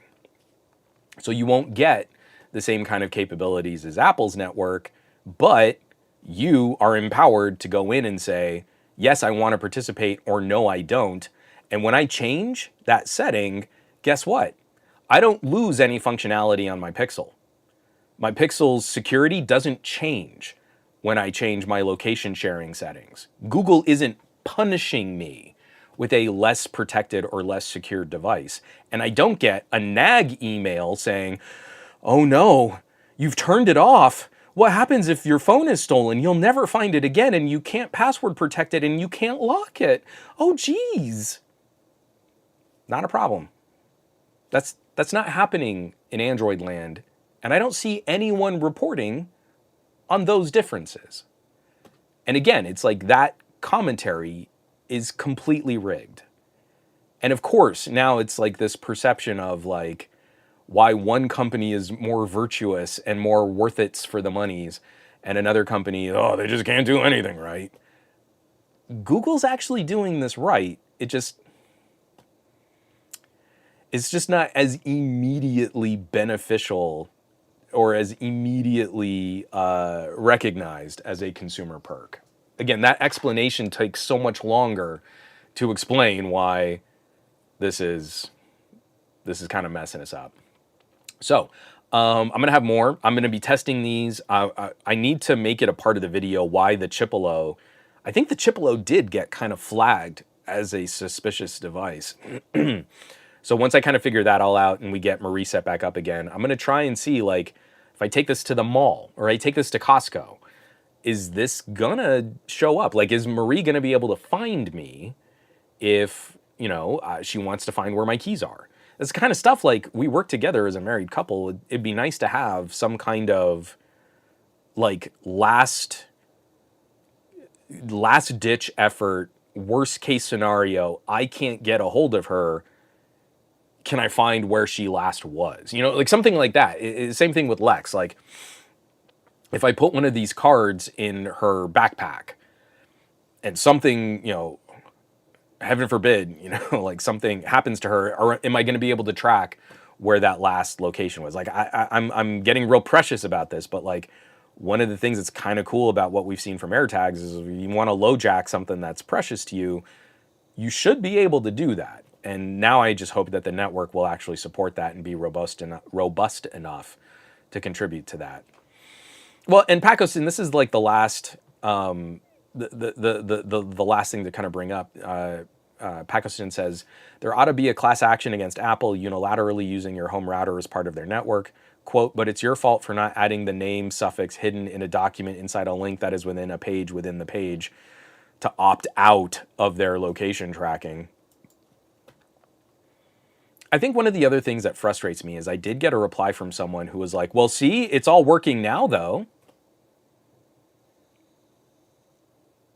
That's the dumbest reply. Yes, I can now finally buy Android tracking tags. Yes, Apple has finally updated the iPhone to give their customers better unwanted tracker alerts. That's not how competition works. It's not okay that Apple delivered a privacy nightmare by not contributing to Bluetooth standards properly.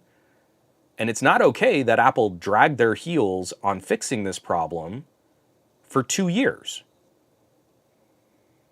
Like, just because it eventually got to a point where there's some competition now just starting to build, it's not okay that Apple faced no repercussions for all the damage that they've done and for stalling and for stalling all of their competitors. And these companies are also partners of Apple.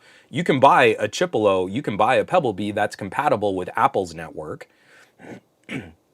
So obviously these companies don't want to rock the boat. They're not going to say, we had to wait for Apple to do this, because then they wouldn't probably be approved to do business. The saddest part of all this is the Chipolo team actually wrote this little apology card.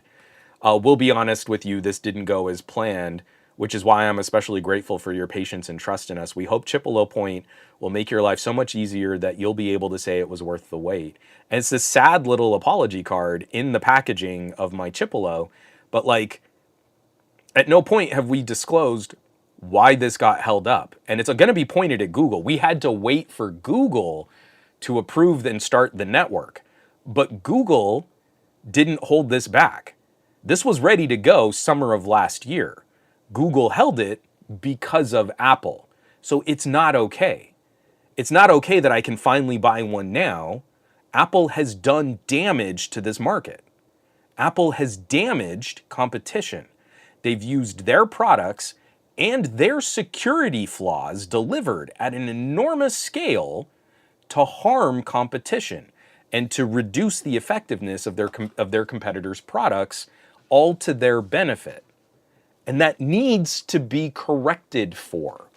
There needs to be a correction in the market. And consumers aren't going to vote with their wallet, because if they were already buying Apple stuff, they received the benefit of Apple's electronics manipulation of this market.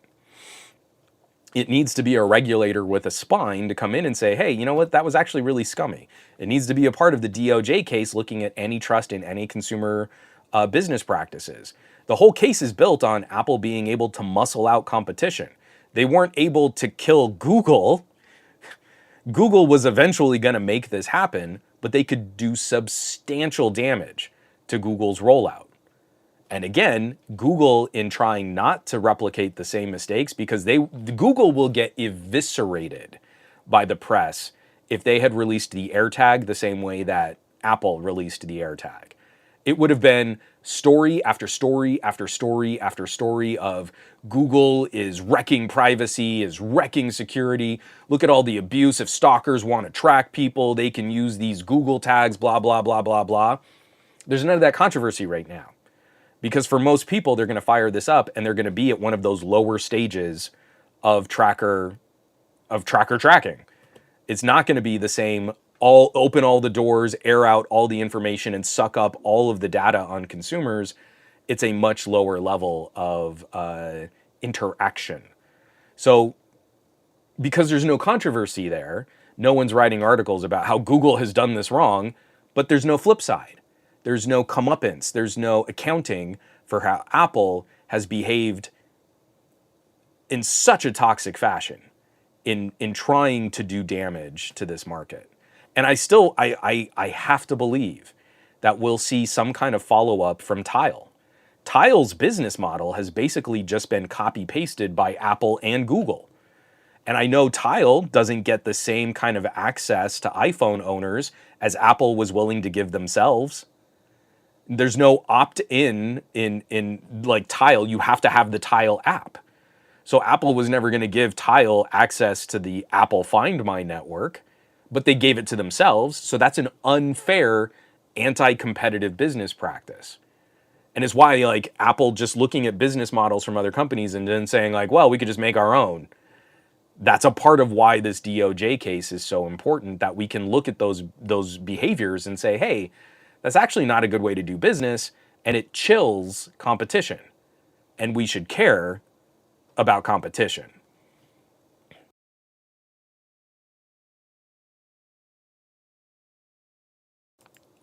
So on that point, we should probably wrap this up. My voice did better than I thought it was going to do. I do apologize for a couple of those coughs that squeaked through, but folks, we've got a crazy week. I still hope we'll get some more actual news coverage out of Computex. Once we sift through all the AI nonsense, there is some really cool stuff that we'll be able to talk about. Oh, and I do need to bring this up. This is a first-time chat. First comment from Savern. I mispronounced your name, and I apologize. Did you see there's an Asus VivoBook S Copilot Plus X Elite model at US Costco, 32 gigs of RAM and a 1 terabyte SSD for $1,300. So we didn't talk about that specifically in this podcast, but last Thursday, TK and I talked about that on Best of Our Week. I'm going with the Surface laptop. This is the VivoBook that he ordered. So he ordered from Costco on this deal, 32 gigs of RAM and a 1 terabyte SSD for $1,300. Just to put that in perspective, I believe the base model Samsung X Elite laptop is 16 gigs of RAM and 512 gigs of storage. Someone please correct me on this. And I think it's more than $1,300. I want to say it's like $1,370. So if you go Asus over Samsung, you get a pretty significant hardware hardware advantage. The price to performance should be a bit better looking at that Asus. Okay, so there's like a crazy amount of stuff that's coming out. Please support. I'm instead of like making it coy and like, oh, if you like this, leave a thumbs up. Share, like, subscribe, do all of those things. Not just for this one specific video. I can't tell you how upsetting it is to see someone like Mishal deep dive on really cool techie nerdy stuff and get like a like on Threads. It takes so much time and so much work and so much effort and double checking and triple checking to know that you've got this stuff right. He's putting together newsletters and like, they get a like. It got a share and 5 likes on Threads because it's not controversial and it's not divisive, and it's not an Apple versus Android argument. It's not a Samsung versus iPhone debate. It's not any of the low-hanging, lowest common denominator, stupidest, my sports team's better than your sports team's popularity search algorithm nonsense. And if you want guys like Mishal to keep doing this stuff, you actively have to support it. If you want to see cool streams from folks in the chat, like Barry Johnson is in this chat. I want to see Barry Johnson get back to producing on his channel. His channel's going to be dead for the first couple videos that he brings back, because you're not allowed to take a break or a vacation from YouTube. If you take time off from YouTube, your channel is done, and you have to come back from scratch, because you were not appeasing the algorithm and delivering the time on site and the watch time that YouTube demands of you. We've already lost so many amazing creators that brought so much life and vitality and color and commentary to this tech conversation. And we've been left with the people that just kind of hype spec read. I got this under embargo and I have 10 million subscribers, so I deserve to be the first one to talk about this. And I don't really have an opinion. I'm just going to read the specs at you and show you some pretty B-roll. Like, that's not commentary. An AI could have done that. So we're going to have, I believe we're going to have Gadget Goddess. We're going to have Kimmy on Tuesday. Probably have Eric streaming on Wednesday, Easy Computer Solutions. TK and I will be streaming on Thursday, but I hope some of those other Thursday streamers start coming back too. But they've been going through some life. And again, does it make sense to come back to a channel that you haven't produced for a couple weeks? Like, that's how precious it is. Try and imagine, like, hey, I just want to take 2 weeks off. Dead. Your channel is dead. YouTube has killed your channel now. How mad is that? Friday, we should have Holler at Your Boy. We should have LaShawn. We have the Nomad Tech Project. We've got El Jefe Reviews. JoJo was in here. Read her articles. She is a phenomenal editorialist. She's writing up all of these news articles right now and contributing to this conversation. And if you read through this stuff and then you're like, oh, that was nice, and then you just get on with your day, you have not appeased the algorithms and you haven't shown anyone that this is stuff that you think is valuable content. So it disappears. It disappears like Wendell Pierce disappeared from the internet for having been in the 90s film Hackers. And isn't that sad? Because he's got one of the best running jokes in that film, but it does not exist except for a clip that I shared on Mastodon, apparently. So, Jimmy Fire Dragon says, yeah, Barry, I'm having some chai tea right now. I'm going to go make a cup of myself. So I'm probably going to do, actually, you know what? I might do a chamomile with a ton of honey. We're going to go ahead and wrap this up now. Folks, thanks so much for jumping in. I know this one got really ranty, political, soapboxy, but I need folks to kind of participate on this beyond just, I liked something on Twitter. This is the stuff these are the decisions that get taken out of our hands when we don't participate and we don't make ourselves a part of the conversation and we don't stay on top of these stories. And I think this is the stuff that matters because it's going to dictate how all of our tech works in the future. I want you all to have an amazing week. Do awesome with your technology. Be awesome with your technology. And I need you all to keep taking care of yourselves so you can also help take care of others. I'll catch you back here next week. I love you all.